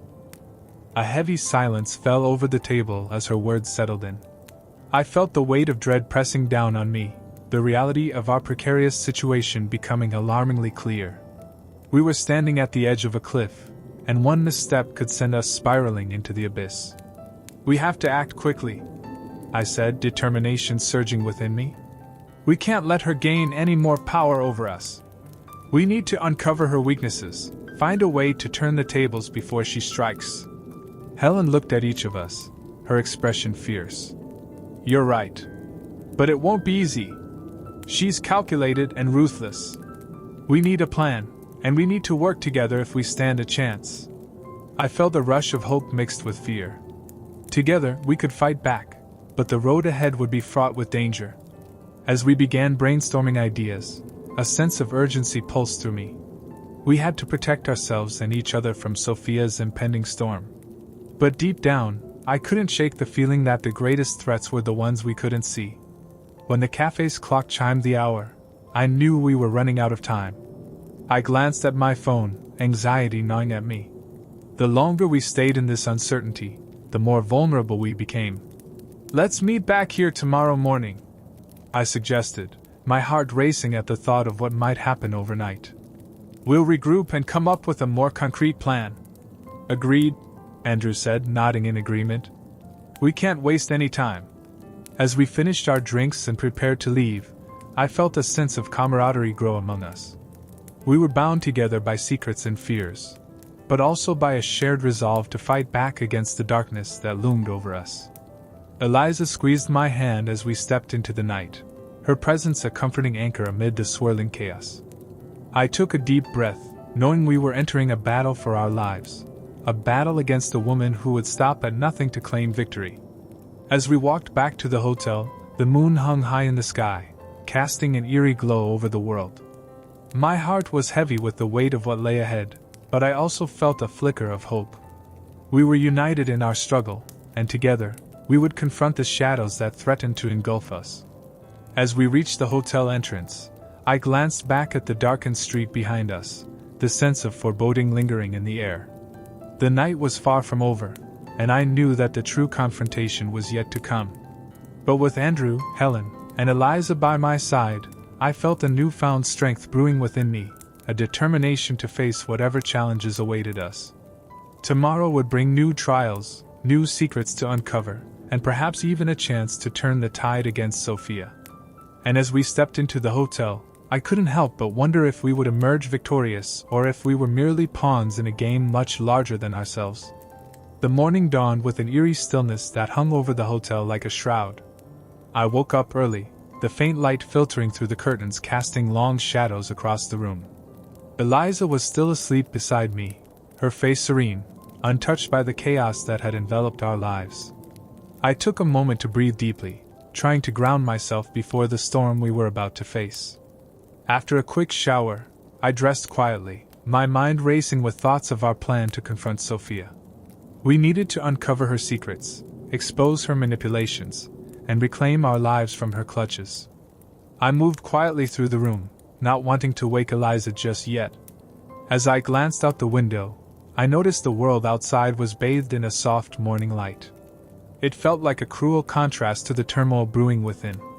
When I made my way downstairs, the cafe was already bustling with activity. I spotted Andrew and Helen seated at a table, their expressions serious as they discussed our strategy. I joined them, a sense of determination settling over me. This was it. We would take our stand today. "Good morning," I greeted them, forcing a smile despite the heaviness in my chest. "Are we ready?" Andrew nodded, his jaw set with resolve. "We have to be strategic about this. We can't let Sophia get the upper hand. We need to draw her out, make her reveal her hand before we strike." "What do we know about her weaknesses?" I asked, eager to dig into our plan. "We need to find a way to leverage the information she thinks she has over us." Helen leaned in, her voice low. "Sophia is unpredictable, but she thrives on secrets. If we can confront her with something she doesn't expect, it could throw her off balance. We need to catch her off guard." I considered this, feeling the pieces start to come together. What if we gather all the evidence we can on her? Her past, her connections, anything that could undermine her credibility. If we can make her the target instead of us, it could shift the dynamic. Andrew's eyes lit up with understanding. "That's it. If we can discredit her, she'll lose her power over us. We have to act fast, though. We can't let her get wind of our plans." Eliza joined us, her expression alert as she took in the conversation. "What can I do to help? I want to be part of this." "Stay close to Helen and gather any information you can about Sophia," I said, grateful for her enthusiasm. "The more we know about her connections, the better equipped we'll be." As we finalized our plan, a sense of urgency filled the air. We knew that Sophia would be a formidable opponent, but we were determined to fight back. After breakfast, we agreed to split up to gather information. I would meet Eliza back at our room while Andrew and Helen checked in with their contacts to see what they could uncover. "Stay safe," I said as we prepared to part ways, the weight of our mission hanging over us. I could see the determination in Andrew's eyes, and it gave me strength. After they left, Eliza and I returned to our room, the atmosphere thick with anticipation. "What do you think we should focus on?" she asked, her eyes bright with determination. "We should think about what Sophia wants most," I said, pacing the small space. "Power. Control. If we can find a way to turn that against her, we might have a fighting chance." Eliza nodded, her brow furrowing in thought. "Maybe we can find out more about her allies. If we can disrupt her connections, it might throw her off her game." Just as we were brainstorming, there was a knock at the door. My heart raced as I exchanged a glance with Eliza. "Who is it?" I called out, my voice steady. "It's me," Andrew replied, his voice laced with urgency. "You need to see this." I opened the door, and Andrew stepped inside, his expression grim. "I spoke with someone who knows Sophia. They revealed a few things that could change everything." "What did you find out?" I asked, leaning closer, eager for any scrap of information. Andrew took a deep breath, steadying himself. "Sophia's allies are not just random acquaintances. Some of them are influential people in the community, but there's one in particular who has a reputation for being ruthless. If she gets involved, it could complicate things significantly." "Who is it?" Eliza asked, her eyes wide with concern. "It's a businessman named Victor Caldwell. He has connections everywhere and isn't afraid to use intimidation tactics to get what he wants. Sophia has been working with him to gather leverage against us," Andrew explained. My stomach churned at the mention of Victor's name. I had heard whispers about him, stories of his ruthless dealings and his willingness to do whatever it took to maintain his power. "We need to find a way to neutralize that connection," I said, determination surging through me. "If we can sever that alliance, we can weaken Sophia." Andrew nodded, his gaze intense. "I've also heard that he has a weakness. His business dealings are not as clean as he likes to present. If we can expose that, it might give us the leverage we need." Eliza spoke up, her eyes brightening with ideas. "Maybe we can gather evidence of his shady dealings, anything that would make him hesitate to back Sophia." "Good thinking," I said, feeling a surge of hope. "But we need to be careful. If he catches wind of what we're doing, he could turn on us before we have a chance to act." "Let's go to the library," Andrew suggested, a plan forming in his mind. "We can research Victor and find out what we can about his operations." With that, we gathered our things and made our way to the library, a quiet sanctuary that felt worlds away from the chaos brewing outside. The atmosphere inside was thick with the scent of old books, and the soft light illuminated the rows of shelves, creating a serene backdrop for our urgent mission. As we began to sift through documents, I felt a sense of purpose rising within me. We were taking control, gathering information, and preparing to turn the tide against Sophia and her allies. With each piece of evidence we uncovered, I could feel our confidence growing. Hours passed as we dug deeper into Victor's dealings, piecing together the evidence we needed to expose his operations. Just when I thought we had hit a breakthrough, a sharp sound interrupted us. A loud crash echoed from the entrance of the library. "What was that?" Eliza asked, her eyes wide with alarm. Andrew and I exchanged worried glances. "We need to check it out," I said, my heart racing as we moved toward the source of the noise. The air felt charged with tension as we crept through the aisles, each step echoing in the silence. When we reached the main area, we were met with a shocking sight. Sophia stood at the entrance, flanked by two menacing figures, Victor Caldwell among them. The atmosphere shifted dramatically, and I could feel the threat radiating from them. "What are you doing here, Sophia?" Andrew demanded, stepping forward, instinctively positioning himself protectively in front of Eliza. Sophia's lips curled into a smug smile. "I heard you were getting a little too close to the truth. It seems I was right to pay you a visit. What do you want?" I asked, forcing myself to sound braver than I felt. "Oh, just a little chat," Sophia replied, her tone light but with an underlying edge. "But I must say, I'm surprised you thought you could get away with digging into Victor's business. That's a dangerous game, boys." Victor stepped forward, a predatory gleam in his eyes. "You've been asking for trouble, digging into matters that don't concern you. Sophia is right, you've underestimated the forces you're dealing with. We're not afraid of you," Andrew said, defiance lacing his voice. "We'll expose both of you for what you are." Sophia laughed, a chilling sound that echoed through the library. "Oh, but you don't understand, do you? I've already won. You're out of your depth." I felt a surge of panic wash over me. We were cornered, and the danger was more real than I had anticipated. "You're not going to intimidate us into silence," I said, trying to sound firm, but my voice wavered. "You're right about one thing. Victor said, his expression shifting to a cold, calculating stare. Intimidation is just one tool in our arsenal. We also have the means to make you disappear if you get in our way. What do you want from us? Eliza asked, stepping forward, her voice steady despite the fear etched on her face. Just a little cooperation, Sophia replied, her smile widening. You'll stop your little investigation, and in return, we'll let you walk away unscathed. A simple exchange, really. No deal. Andrew shot back, his jaw clenched. We won't let you dictate our lives. Sophia's smile faded, replaced by a look of cold fury. Then you leave me no choice, she said, her tone shifting from playful to menacing.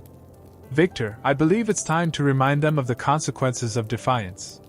Before I could react, Victor lunged forward, grabbing Andrew by the collar. You think you can challenge us?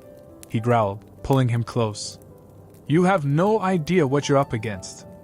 I felt a surge of adrenaline as I moved to intervene, but Eliza held me back, her hand gripping my arm tightly. Wait, she whispered urgently. Let's see how this plays out. The tension in the air was palpable as I watched Victor, his face twisted in anger, leaning in closer to Andrew, whose eyes were filled with defiance. The moment hung suspended like a fragile thread, ready to snap. Listen carefully, Victor said, his voice low and threatening. You have no allies here. You're outnumbered, and if you want to keep your secrets and your lives intact, I suggest you think long and hard about your next move. Andrew stood tall, refusing to back down. We're not afraid of you or Sophia. We'll fight back, no matter the cost. Brave words for a man whose back is against the wall. Sophia sneered, her eyes glinting with amusement. You really think you can win against someone like Victor? You're playing a losing game. A surge of desperation clawed at me. We know what you've done, Sophia. We've uncovered your connections, your manipulations. You may think you have the upper hand, but you're wrong. Sophia's smile returned, but it lacked warmth. You're grasping at straws. Those secrets won't save you. Victor and I have the resources to bury you if we want to. And yet you're here. Andrew shot back, his voice steady despite the looming threat. That says a lot about how you view us. You see us as a threat.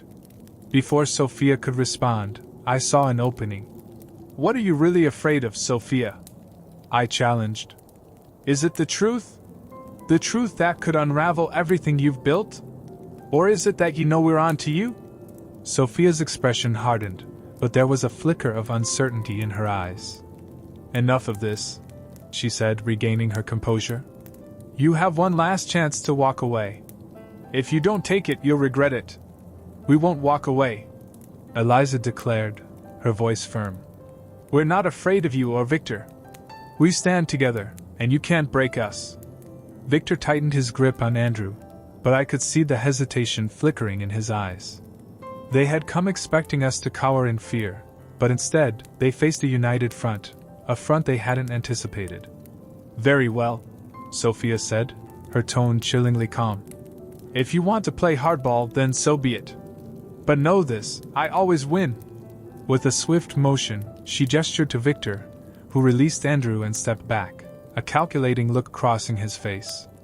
You've made your choice, but remember, you'll be held accountable for it. Before we could respond, Sophia turned on her heel, exiting the library with Victor in tow. Their laughter echoed behind them, a haunting sound that lingered in the air long after they disappeared from view.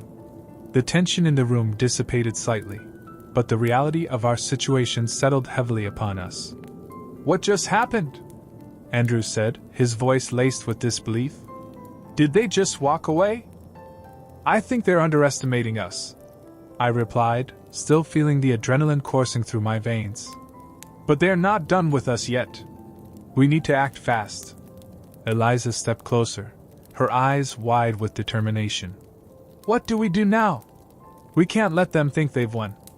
We regroup, Andrew said, his resolve strengthening. We have to find out more about Sophia and Victor, their connections. If we can expose them before they make their next move, we can turn the tide. The four of us huddled together, the gravity of our mission weighing heavily on our shoulders. We knew we had a mountain to climb, but we also understood that we were fighting for our lives, our futures, and our freedom. Let's split up again, I suggested, feeling the urgency of our situation. Eliza, you and I can look for any information on Victor's business dealings. Andrew, Helen, you focus on digging deeper into Sophia's connections and her past. We can meet back here in a few hours. As we set our plans in motion, I felt a sense of unity among us, a bond forged in the heat of battle. No longer were we just a group of individuals caught in a web of deceit. We were allies, ready to confront the darkness head-on. The day stretched before us, each moment filled with tension and anticipation. As Eliza and I scoured the internet and the library archives, I couldn't shake the feeling that time was running out. We needed to act swiftly to prevent Sophia from making her next move. Hours passed in a blur of frantic searching and whispered conversations. The library felt both like a sanctuary and a prison, the walls closing in as the clock ticked down. Finally, as the sun dipped below the horizon, casting a warm glow across the room, Andrew and Helen returned, their expressions a mix of triumph and urgency. We found something, Andrew said, his voice filled with excitement. Sophia has a history, connections that go back years. She's been manipulating people long before we ever got involved. What do you mean? I asked, leaning in closer. She has a file, Helen explained, her eyes bright with urgency. It details her dealings, her alliances. If we can get our hands on it, it could be the key to exposing her. I felt a surge of hope. Where is it?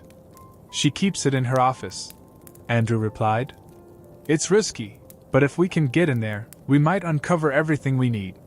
We can do this, Eliza said, her determination shining through. We have to act now, before she has a chance to retaliate. Let's prepare, I said, adrenaline flooding through me. We need a plan to get in and out without drawing attention. As we laid out our strategy, the gravity of our mission settled upon us like a heavy cloak. We were about to invade the territory of a woman who thrived on manipulation and deceit, but we couldn't back down now. That night, we made our way to Sophia's office, our hearts pounding in sync with the urgency of our mission. The moon hung high in the sky, illuminating our path as we navigated the dimly lit corridors of the building. Eliza led the way, her expression focused as we reached the door to Sophia's office. Are we ready? She whispered, glancing back at the rest of us. Andrew nodded, his face set with determination. Let's do this. I took a deep breath, feeling the weight of our choices pressing down on me. With a swift motion, I opened the door, and we stepped inside, the darkness enveloping us. The office was filled with shadows, the faint scent of leather and polished wood hanging in the air. As we moved quietly through the space, my heart raced with anticipation. We had to find the file. Sophia's secrets could change everything. Over here, Andrew whispered, gesturing toward a large desk covered in papers. It must be in one of the drawers. We gathered around the desk, our breaths shallow as we rifled through the papers. Keep an eye out, I cautioned, my senses heightened. We don't know when she might return. With every moment that passed, my anxiety grew. The stakes were higher than ever. If we were caught, the consequences would be dire. As we searched through the contents of the desk, I felt a surge of adrenaline. There! Eliza exclaimed, holding up a small file folder. I found it! My heart raced as I reached for it, our collective breaths held in anticipation. Inside were pages filled with names, dates, and details of dealings that painted a picture of Sophia's web of deceit.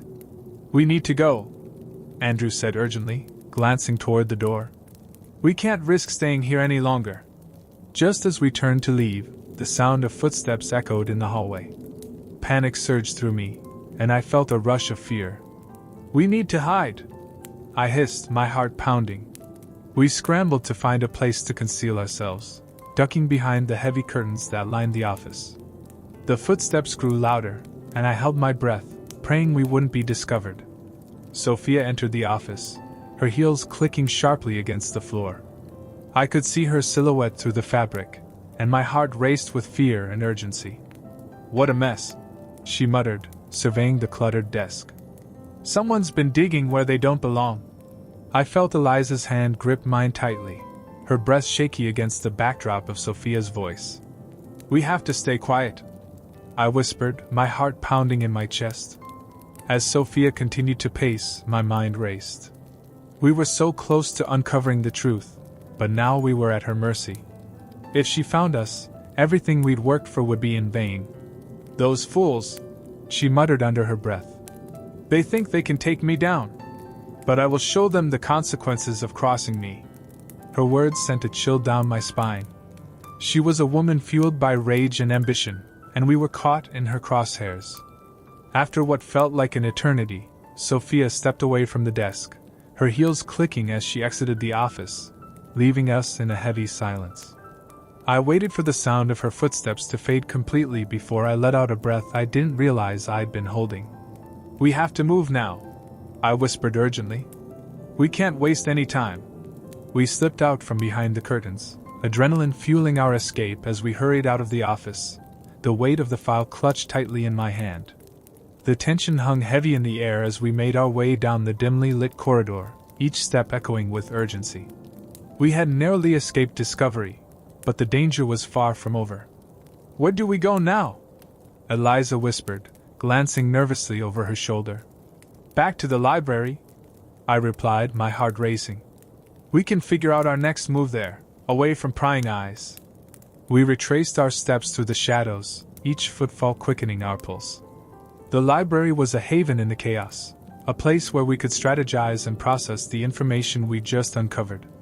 Once inside, we closed the door behind us and huddled around a nearby table, the dim light casting a warm glow over our anxious faces. I opened the file, my hands trembling slightly with anticipation. Let's see what we have, I said, spreading the papers out before us. The contents revealed a tapestry of deceit, documents detailing various transactions, names of people who had been pulled into Sophia's web, and evidence of her connections to Victor Caldwell. Each page painted a clearer picture of her manipulations. This is incredible, Andrew murmured, scanning the documents. We have enough here to take her down. Eliza leaned in closer, her brow furrowed as she analyzed the details. Look at this, she said, pointing to a list of names associated with shady dealings. Some of these people are prominent figures. If we expose this, it could destroy her credibility. I finished, feeling a rush of hope. But we need to be careful. If she finds out we have this, she'll stop at nothing to silence us. We should reach out to someone who can help, Helen suggested, her voice steady. Maybe a journalist or an investigator who specializes in exposing corruption. They'll know how to handle this information. Good idea, I replied, feeling the pieces falling into place. But we need to act fast before Sophia realizes what we've uncovered. As we strategized, a sudden noise startled us. The sound of footsteps echoed outside the library door, sending a wave of panic through the group. Quick, hide! I hissed, my heart racing as we scrambled for cover. We ducked behind the rows of bookshelves, the adrenaline surging as we held our breaths. The door creaked open, and I peered through a gap between the shelves, my heart pounding in my chest. Sophia entered, her expression dark and focused. I know you're in here, she called, her voice echoing ominously through the space. You can't hide from me forever.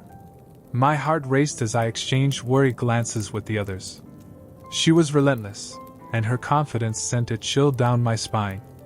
We can't stay here, I whispered urgently. We have to find another way out. But just as I turned to signal to the group, a loud crash echoed from the entrance of the library. Victor Caldwell burst in, flanked by two intimidating figures. Looking for something?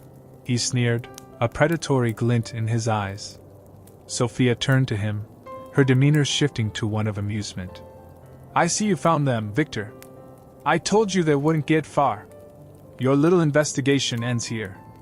Victor growled, stepping further into the room. You've stirred up trouble you can't handle. Trouble? I said, trying to mask my fear with defiance. We're not afraid of you. We know what you've done, and we're not going to let you intimidate us any longer. Sophia laughed, a cruel sound that reverberated through the library. Oh, darling, you truly don't understand the stakes, do you? You're in way over your heads. Andrew stepped forward, his voice steady. You can't silence us. We'll expose you, no matter the cost. Is that what you think? Victor scoffed, his expression turning cold. You really believe you can take us down with a few papers and some misplaced confidence? Suddenly, Eliza took a step forward, her voice clear and unwavering. You may have power, but you underestimate the strength of truth. And truth has a way of coming out, no matter how hard you try to bury it. Sophia's smile faltered, a flicker of uncertainty crossing her face. Enough of this, she said, her voice icy. Victor, take care of them. Before I could react, Victor lunged toward Andrew, his hand reaching out to grab him. In a split second, I moved instinctively, pushing Andrew out of the way. The force of Victor's advance sent me sprawling to the ground, pain shooting through my shoulder. Get out! I shouted to the others as I scrambled to my feet, adrenaline fueling my movements. Eliza grabbed my arm, her eyes wide with fear. We can't leave you! Just go! I insisted, forcing my voice to remain strong despite the chaos unfolding around us. You have to get the file out of here. It's too important. Sophia advanced, her eyes gleaming with malice. You think you're going to win? This is only the beginning. Victor lunged again, but this time Andrew intercepted him, throwing a wild punch that connected with Victor's jaw. The two men tumbled to the ground, grappling for dominance. Now! I shouted, and Eliza and Helen rushed toward the exit, clutching the precious file tightly. Go! I yelled again, feeling the pressure mounting as Sophia turned her fury toward me. With a burst of energy, I lunged forward, intending to block Sophia's path. But in a flash, she sidestepped me, her movements smooth and practiced. She grabbed my wrist, twisting it painfully. You're making a grave mistake, she hissed, her face inches from mine. I fought against her grip, determination flooding my veins. We're not afraid of you, Sophia. You may have power, but you don't control us. Just then, I heard a loud crash behind me as Andrew managed to push Victor away. In a split second, he grabbed a heavy bookend from the desk and swung it toward Victor, who was regaining his footing. The impact sent Victor staggering back, and for a moment, the room was a whirlwind of chaos. Go! Andrew shouted again, urgency fueling his words. I turned to see Eliza and Helen disappearing through the library door, the file safely in their hands. Relief washed over me, but the fight was far from over. Hold them back! I yelled to Andrew as I turned to face Sophia again, ready to stand my ground. But she was quick, pushing me away with a shove that sent me crashing into a nearby bookshelf. The books tumbled around me, creating a shower of paper and chaos. You think you can just walk away? Sophia sneered, taking a step closer, her expression dark and threatening. You have no idea what I'm capable of. Before I could respond, Andrew charged at her, attempting to create a distraction. He lunged forward, and in a surprising twist, he managed to tackle her to the ground, knocking her off balance. Get out! He shouted to me, his voice strained with effort as he wrestled with her. Andrew! I yelled, torn between helping him and making sure Eliza and Helen escaped. Just go! He insisted, struggling to keep Sophia pinned down. I'll hold her off. In that moment, I felt a surge of determination wash over me. I couldn't abandon him, but I also couldn't let Sophia and Victor regroup. I grabbed a nearby chair and swung it at Sophia, aiming to buy Andrew some time. The chair collided with her, and she let out a startled cry, momentarily stunned. You'll pay for that! She shrieked, her fury erupting as she attempted to regain control. Andrew, we have to go! I shouted, desperation filling my voice. But before we could react, Victor staggered back to his feet, his eyes blazing with anger. Enough of this! He roared, lunging toward us with renewed fury. In a moment of instinct, I grabbed Andrew's arm and pulled him toward the exit. We can't win this fight. We need to regroup. Together, we bolted for the door, adrenaline propelling us forward. We burst into the hallway, breathing heavily, the chaos of the library still echoing behind us. "Where's Eliza and Helen?" Andrew panted, glancing back. "They made it out," I assured him, relief flooding my veins. "We have to find them."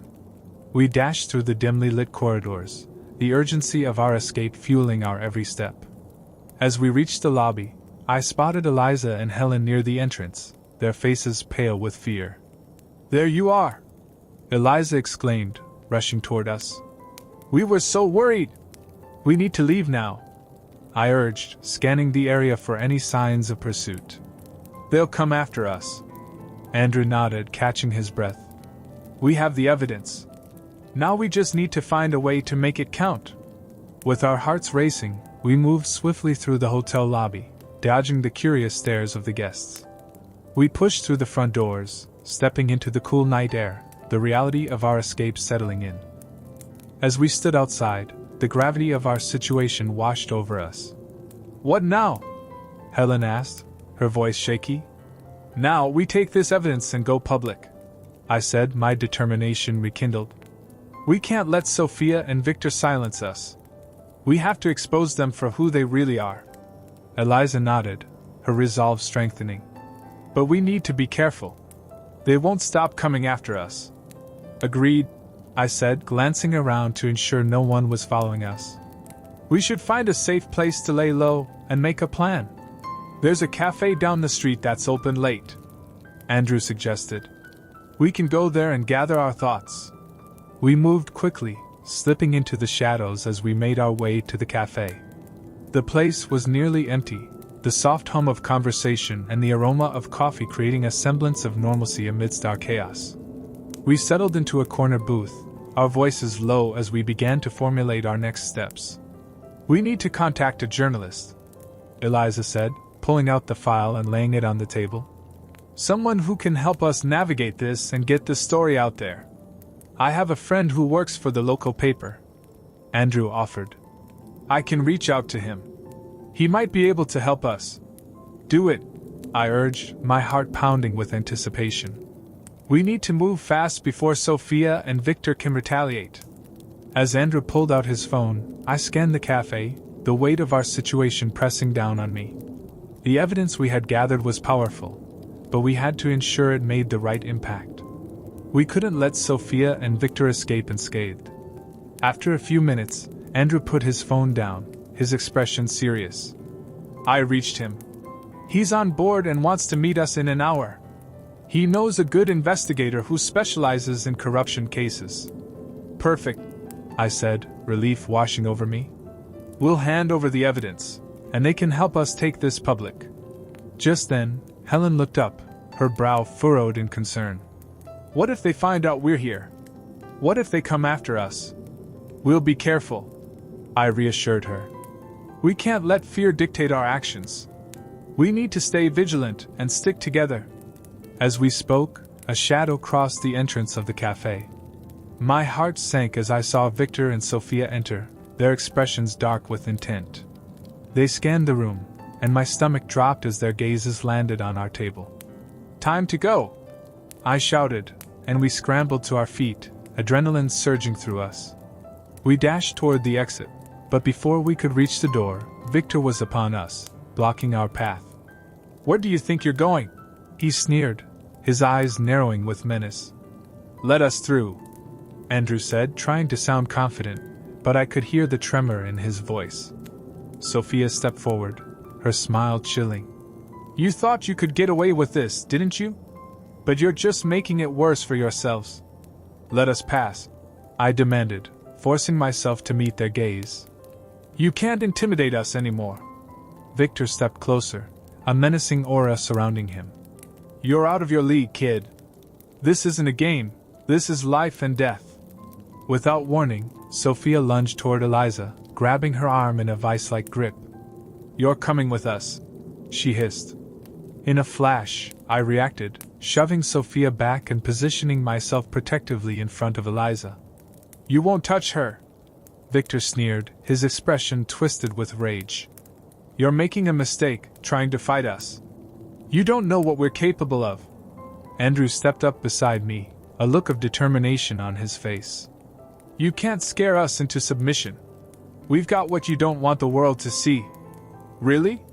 Sophia laughed, a chilling sound that echoed in the small cafe. And what do you think you'll do with that little folder? Nothing will change. With that, she motioned for Victor, and they both stepped closer, looming over us like predators. My heart raced as I scanned the cafe, looking for an escape. Just then, the cafe's door swung open, and a man stepped inside, the bell chiming above his head. He was in his 40s, wearing a trench coat and a serious expression. "What's going on here?" he asked, his voice commanding. "Just a little discussion," Victor replied, his tone dripping with contempt. "Nothing you need to concern yourself with." "Actually, I think it is," the man said, stepping further into the cafe. "I'm an investigator, and I've heard a lot about you too. Why don't we have a chat outside?" Sophia's eyes widened, her confidence faltering. "What do you think you're doing?" "I'm just here to ensure these kids don't get hurt," he said, his demeanor unyielding. "I suggest you back off." Taking advantage of the momentary distraction, I grabbed Eliza's hand. "Now!" I shouted, and we bolted for the exit. Victor and Sophia hesitated for just a moment before lunging after us, but the investigator stepped in front of them. "You'll want to reconsider this," he warned, his voice firm. We raced outside, adrenaline pumping through our veins as we sprinted down the street. The night air felt electric, the weight of the file still heavy in my hand. We had to keep moving. "Where do we go?" Helen gasped, looking around frantically. "There's a park nearby," Andrew said, glancing back to make sure we weren't being followed. "We can hide there and regroup." We turned down a side street, the trees looming over us as we hurried into the park. The sounds of the city faded behind us, and we finally slowed, catching our breath in the shadows. "Did you see that guy?" Eliza panted, leaning against a tree. "He just walked right in. He must have been on our side," I replied, glancing around to ensure we were alone. "But we can't rely on anyone else. We need to take control of this situation. We have the evidence," Andrew said, looking down at the files still clutched in my hand. "We can't let Sophia or Victor manipulate the narrative anymore. We have to take it to the media, and fast. We can't stay here too long," I warned, feeling the adrenaline still coursing through my veins. "They'll be looking for us." As we strategized, I felt a sense of urgency. We were on the cusp of something monumental, but the risks were higher than ever. "We need to reach out to the journalist immediately and share everything we have. They can help us expose Sophia and Victor." Andrew nodded, determination flooding his features. "I'll call him. Let's meet up with him as soon as we can." As he made the call, I looked at the faces of my friends, feeling the weight of the situation pressing down on us. We had come so far, and we couldn't back down now. After a few tense minutes, Andrew hung up, his expression grave. "He wants to meet us in an hour. There's a diner just across the street from the park. Let's get moving," I said, leading the way as we hurried through the park. Each step felt heavier with the knowledge that we were drawing closer to the confrontation we had been preparing for. As we arrived at the diner, the neon lights flickered above us, casting a warm glow on the pavement. Inside, the atmosphere was casual, with a few patrons scattered around. We slid into a booth, our eyes scanning the surroundings. "I hope he gets here soon," Helen said, glancing nervously at the door. "He will," Andrew assured her. "We have the upper hand now. We just need to stay focused." A few moments later, the door swung open, and the investigator from the cafe walked in, his expression serious but approachable. "You must be the group I heard about," he said, sliding into the booth across from us. "I'm glad to see you're all right." "Thank you for helping us back there," I said, my voice earnest. "We didn't know what we were up against." "I know Sophia and Victor well," he replied, leaning in. "They've built a reputation for intimidation, but they're not invincible. The key is to expose them for who they really are." I handed over the file, my heart racing as he began to flip through the pages. "This is everything we've gathered," I said. "We believe it's enough to take them down, but we need your help." He studied the documents carefully, his expression thoughtful. This is solid evidence. If we can get this to the right people, it could lead to an investigation. But we need to be careful. Sophia won't back down easily. We're prepared for whatever it takes, Eliza said, her voice steady. Good, he replied, nodding. We'll need to act quickly. I can help you get in touch with a few key journalists who can spread the word. But first, we need to lay low. If Sophia and Victor find out what you have, they won't hesitate to retaliate. As he laid out a plan for us, I felt a mixture of fear and excitement. We were on the brink of something monumental, but the stakes were higher than ever. Are you all ready for this? The investigator asked, his eyes meeting each of ours. We're ready, I said, my voice firm. We won't let them intimidate us any longer. After finalizing our plans, we left the diner and stepped back into the cool night air, the urgency of our mission invigorating us. The weight of everything we had uncovered hung in the air, but so did the hope that justice was finally within reach. We have to move fast, the investigator said, guiding us down the street. I'll arrange the meeting with the journalists first thing in the morning. But tonight you need to disappear for a bit. Disappear? Helen asked, her voice tinged with anxiety. He nodded. Sophia and Victor will be hunting for you, and you can't afford to be found. I have a safe house outside the city. It's remote, quiet. You can stay there until we're ready to release the evidence. As we walked down the street, I felt the weight of everything settling onto my shoulders. We had taken the first steps toward exposing a network of corruption that had gone unchecked for too long. But Sophia and Victor were dangerous, and there was no telling what they'd do once they realized we had the upper hand. We don't have a choice, I said, answering Helen's unspoken fears. We have to go off the radar, at least for now. We followed the investigator to a nondescript car parked down a side street. As we piled into the vehicle, the tension between us was palpable, but so was the resolve. We weren't backing down now. The drive out of the city was long and quiet, the only sound the hum of the engine and the distant thoughts running through our heads. Eliza sat beside me, staring out the window, her expression thoughtful. Andrew and Helen exchanged worried glances in the back seat, and I could sense their fear. But we were all committed to this now. Are you sure about this?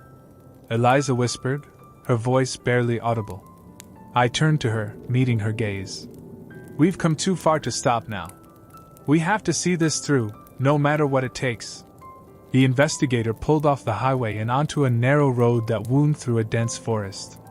After several minutes of twisting turns and bumpy terrain, we arrived at an old cabin nestled deep in the woods. This is it, he said, parking the car. It's safe here. No one will find you. We stepped out of the car and into the cool, quiet night. The trees around us stood like silent sentinels, their branches swaying gently in the breeze. The cabin itself was small but sturdy, with a warm glow from the porch light welcoming us in. I'll be back in the morning with news, the investigator said, handing Andrew a burner phone. Use this only if there's an emergency. Don't contact anyone else for now. We nodded, and after a few more words of caution, he got back in the car and drove away, leaving us alone in the forest. Inside the cabin, the atmosphere was tense but strangely comforting. It was a temporary reprieve from the chaos, a place where we could regroup and prepare for what lay ahead. We did the right thing, didn't we? Helen asked, breaking the silence as she sat down on the couch, her voice shaky but determined. I sat across from her, nodding. We did. Sophia and Victor have hurt too many people. They've manipulated, lied, and destroyed lives for too long. It's time the truth came out. Andrew, standing by the window, kept watch as if expecting danger to emerge from the shadows. They won't give up easily, though. They'll come for us. We need to stay on guard. Eliza sat next to me, placing her hand on mine. Whatever happens next, we're in this together. We've already faced so much. We can't let fear stop us now. For the first time that night, I allowed myself to relax, even if just for a moment. We had faced unimaginable dangers, but we had also survived. And now, with the truth on our side, we had the power to expose Sophia and Victor for the criminals they truly were. The road ahead would be difficult, and there would be more dangers to face. But together, we had the strength to see this through. The evidence was in our hands, and soon the whole world would know the truth. Tomorrow, everything would change. As the night deepened around us, the cabin became a cocoon of tense anticipation. We huddled together in the dim light, each of us grappling with our own thoughts. The room was filled with the quiet ticking of a clock on the wall, marking the passing moments, as if reminding us of the urgency of our situation. "Do you think we'll be safe here?" Eliza asked, her voice breaking the silence once more. She pulled her knees close to her chest, her vulnerability evident in the way she held herself. "We have to be," I replied, trying to sound confident despite the uncertainty gnawing at my insides. "This is our best chance to stay out of sight until we can expose them. I can't shake the feeling that they'll come for us," Andrew said, his brow furrowed. "They'll find out we're gone, and they won't just sit around waiting for us to make our next move. We can't afford to think like that," I said, forcing myself to remain steady. "If we let fear take over, we'll lose our momentum. We need to stay focused on the evidence and how we can present it to the media." Helen stood up and moved to the small kitchen area, filling a kettle with water. "I'll make some tea," she said, her voice steadier now. "We need to stay calm and think clearly." As she prepared the tea, I could see the tension in the room easing just a little. The familiar act of sharing a warm drink helped ground us, even amidst the chaos that loomed outside. I glanced around the cabin, taking in the rustic charm of the place. The wooden beams, the crackling fireplace, and the faint smell of pine created a sense of comfort that contrasted sharply with our circumstances. "We need to get some sleep soon," I suggested. "Tomorrow is going to be intense." "I can take the first watch," Andrew volunteered, his protective instincts kicking in. "I'll keep an eye out for any signs of trouble." "Good idea," I said, appreciating his willingness to look out for us. "But don't wear yourself out. We'll need everyone alert." As we settled in, I pulled the file from my bag and laid it on the table. The papers were filled with damning evidence against Sophia and Victor, a testament to their corrupt dealings and treachery. I couldn't help but feel a mix of anger and determination as I studied the documents. After a while, Helen returned with steaming cups of tea, passing them around the table. "Drink up," she urged, her smile reassuring us all. "We'll need our strength." As we sipped the warm liquid, I could feel the camaraderie between us growing stronger. It was comforting to know we weren't facing this alone. Each of us had a role to play, and together we would see it through. The night wore on, and I finally decided to take a moment to lay down, hoping to gather my thoughts and rest my weary mind. I curled up on the small sofa, trying to drown out the anxiety that buzzed beneath the surface. It was difficult to find sleep, my mind racing with thoughts of the challenges ahead. In the early hours of the morning, I woke to the sound of Andrew's voice. "They're not here yet," he said softly. "But we need to get moving." I sat up, rubbing my eyes as I tried to shake off the remnants of sleep. The sun was just beginning to rise, casting soft light through the window, illuminating the cabin in a warm glow. The atmosphere felt different now, charged with a sense of purpose. "What time is it?" I asked, glancing around. "It's nearly 7, Andrew replied, his gaze fixed on the door. "We'll need to head out soon to meet the journalist." After a quick breakfast of toast and more tea, we packed up our belongings and gathered the evidence. The weight of the file felt heavier in my hands as we prepared to leave, the reality of what lay ahead settling in. "Remember, we have to stick to the plan," I reminded everyone, my voice steady. "We present the evidence to the journalist, and then we wait for their next steps. We can't rush things." As we stepped outside into the crisp morning air, I felt the world had shifted around us. The trees loomed tall, the forest serene, but underneath it all was the tension of what we were about to do. We made our way back to the car, the investigator's vehicle still parked where we left it. The drive back into the city felt surreal, each passing mile taking us closer to the truth we were determined to unveil. When we arrived at the diner, a sense of urgency coursed through me. The investigator was already waiting at a corner booth, his demeanor serious but welcoming. "Good to see you all," he said as we approached. "I have some contacts ready to help you get your story out.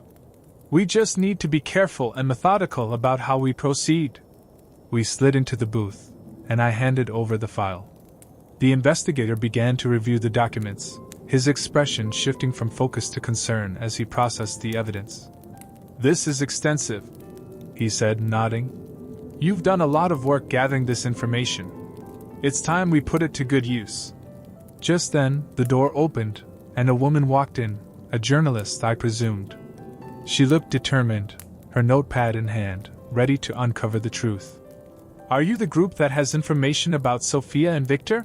she asked, her voice steady and professional. I nodded, feeling a rush of adrenaline. "Yes, we have evidence that could expose them for the frauds they are." As we began to explain our situation, I could see the journalist's interest peaking. She listened intently, jotting down notes, as we recounted our experiences and shared the evidence we had collected. "This is incredible," she said, her eyes widening as she reviewed the documents. "If what you're saying is true, this could be the story of the year. There's a lot at stake here," I cautioned, wanting to impress upon her the seriousness of our situation. "Sophia and Victor won't take kindly to this." She met my gaze, her expression resolute. "I understand the risks, but I also understand the importance of this story. If what you have is as damning as it appears, we can expose them." As the conversation continued, I felt a sense of hope washing over me. We were finally doing it, taking steps to hold Sophia and Victor accountable for their actions. This was more than just about us. It was about everyone they had hurt, every life they had manipulated. The journalist promised to investigate further, and assured us she would keep us updated on any developments. We exchanged contact information, and I felt a wave of relief. The truth was beginning to take shape, and we were no longer alone in this fight. As we left the diner, the weight of our mission hung over us, but it was coupled with a renewed sense of purpose. We had allies now, and we were moving towards something larger than ourselves. Still, I knew we couldn't let our guard down. Sophia and Victor would be furious once they discovered we were onto them, and they wouldn't hesitate to retaliate. "Where to next?" Helen asked, glancing around, her eyes scanning the street. "We need a safe place to lay low until we hear back from the journalist," Andrew suggested. "Somewhere we can regroup and prepare for whatever comes next." I nodded, contemplating our options. "We can head back to the cabin for now. It's secluded, and we can figure out our next steps without worrying about being followed." As we drove back into the familiar woods, I couldn't shake the feeling that the real battle was just beginning. We had stirred the hornet's nest, and the fallout would be swift. Upon arriving at the cabin, we settled back in, the peaceful surroundings a stark contrast to the turmoil we were facing. The hours passed slowly, our nerves fraying as we waited for updates. Finally, as the sun began to dip below the horizon, my phone buzzed. It was the journalist. "Call me as soon as you can," the message read. "I have news." Heart racing, I gathered everyone around the table. "It's her," I said, my voice steady despite the anxiety bubbling beneath the surface. "She has news." Andrew grabbed the phone from me, dialing the number with urgency. As he put it on speaker, we all leaned in, breathless with anticipation. "Hello?" The journalist's voice came through, crisp and clear. "Hi, it's Andrew. What did you find out?" "I've been doing some digging," she began, "and I uncovered some serious connections between Sophia and Victor and a larger network of corruption. It goes beyond just what you've provided. They've been involved in some very illegal activities."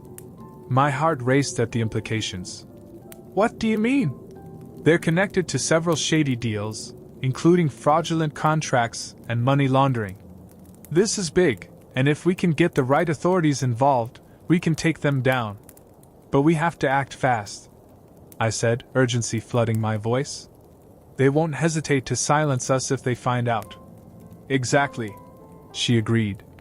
"I'm working on getting a team together to dig deeper, but I need you all to stay safe and out of sight for now. If they catch wind of this, they'll come after you." We understand, Andrew said, his voice steady. We'll keep our heads down until you give us the go-ahead. Good, the journalist replied. I'll keep you posted. And remember, don't communicate with anyone else about this. The less people know, the safer you'll be. We ended the call, and a silence enveloped us as we processed the gravity of the journalist's revelations. Our eyes met, each of us grappling with the reality of what lay ahead. This is bigger than we thought, Eliza finally said, her voice barely above a whisper.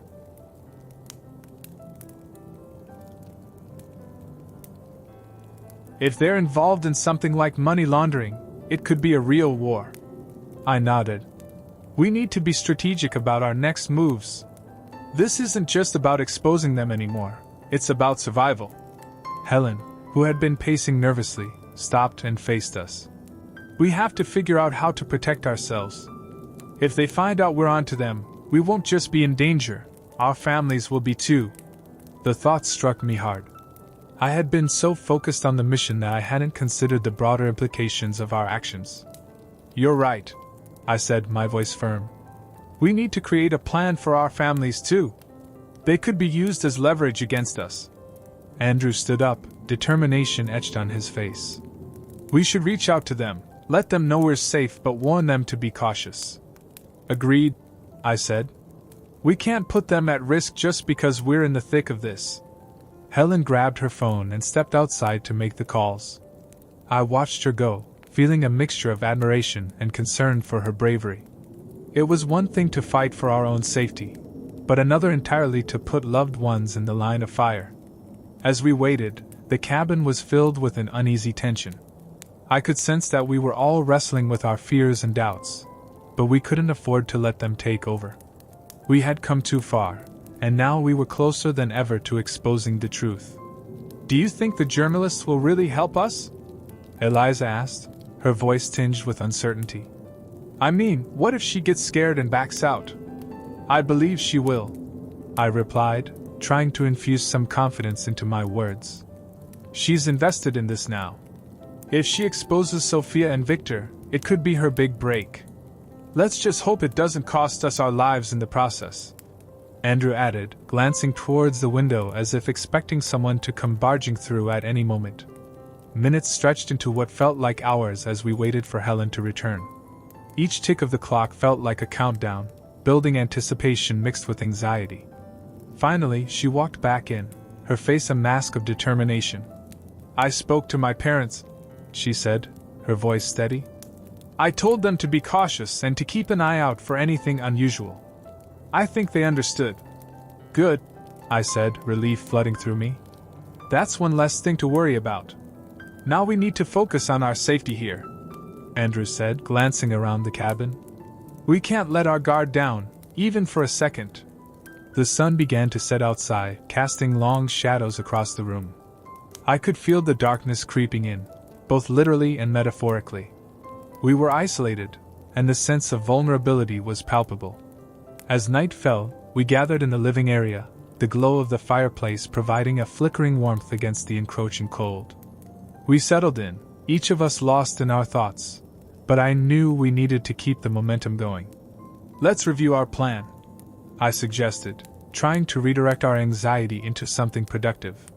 What do we do when the journalist has enough evidence to take to the authorities? We need to have a safe place to meet, Eliza said, her brow furrowing. Somewhere they won't expect. The cabin could be a good option, at least for now, Andrew pointed out. It's isolated, and we have some cover. But we need to be more vigilant. I nodded, realizing that we would need to be ready to move at a moment's notice. We should also have an escape route mapped out. If things go south, we need to know where to go. The conversation shifted to contingencies, what we would do if Sophia and Victor sent people after us, or if the journalist's investigation hit a wall. We discussed potential hideouts, safe houses, and how we could maintain communication while keeping our movements concealed. As the hours wore on, fatigue began to seep into our bones, but adrenaline kept us alert.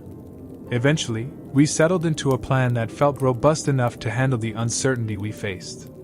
When we finished, we decided to take shifts watching outside, Andrew and I took the first watch, while Eliza and Helen went to rest. "I'll take the couch," I said, settling into the soft cushions, my gaze fixed on the door. Andrew took a position by the window, eyes scanning the darkening woods. "What do you think will happen next?" Andrew asked, his voice low. "I think they'll come after us," I replied, my voice steady but my heart racing. "Sophia and Victor won't take kindly to being exposed. They'll want to silence us before we can do any real damage." Andrew nodded. "We just have to be ready. If we can stay one step ahead of them, we might just make it." The night felt eternal, each rustle outside amplifying our anxieties. I kept replaying the events that had led us here, the betrayals, the manipulation, the moments of clarity that had pushed us into action. As dawn approached, the first light began to break through the trees, painting the world outside in soft hues of orange and pink. I could feel the weight of the night lifting, but the reality of our situation loomed heavy over us. Just as the sun broke the horizon, Helen and Eliza emerged from the bedroom, sleep still in their eyes but a sense of urgency already in the air. "Any news?" Helen asked, her voice laced with concern. "Nothing yet," I replied. "But we're ready for whatever comes." As the day unfolded, we continued to prepare, gathering supplies and refining our escape plans. But the uncertainty lingered. Every moment felt charged with anticipation, as if the world was holding its breath for the storm to break. Around midday, we received the call we had been waiting for. The journalist's voice crackled over the phone, sharp and clear. "I have news," she said, urgency in her tone. "You need to listen carefully." I gathered everyone around, holding my breath as she continued. "I've been in contact with some sources in law enforcement. They're interested in your case, and they want to set up a meeting to discuss the evidence." My heart raced. "That's great news. When can we meet?" "Soon, but you need to be cautious. They want to meet at a safe location, away from prying eyes. I'll send you the details, but you have to promise to be careful." "We will," I assured her. "We know what's at stake." "Good. Stay alert and trust no one. I'll be in touch shortly." As we hung up, a mixture of excitement and apprehension filled the room. We were one step closer to exposing Sophia and Victor, but the danger was still very real. "We have to stay sharp," I said, looking around at my friends. "This is it. If we play our cards right, we could end this nightmare once and for all." Helen nodded, her resolve shining through. "Whatever it takes, we're in this together." As the sun continued to rise, illuminating the forest around us, I felt a renewed sense of purpose. We were no longer just victims in this game. We were fighters, armed with the truth and ready to confront the darkness head-on. With our plan set in motion, we steeled ourselves for the battle that lay ahead. This was not just about exposing corruption. It was about reclaiming our lives, protecting our loved ones, and ensuring that those who thrived on deceit would face the consequences of their actions. As we gathered our things, I took a moment to reflect on how far we had come. From the initial shock of betrayal to the resolve to fight back, we had transformed into a united front. No matter what Sophia and Victor threw our way, we would stand firm. The road ahead was fraught with challenges, but we were ready. We would see this through to the end, come what may. Thank you for listening.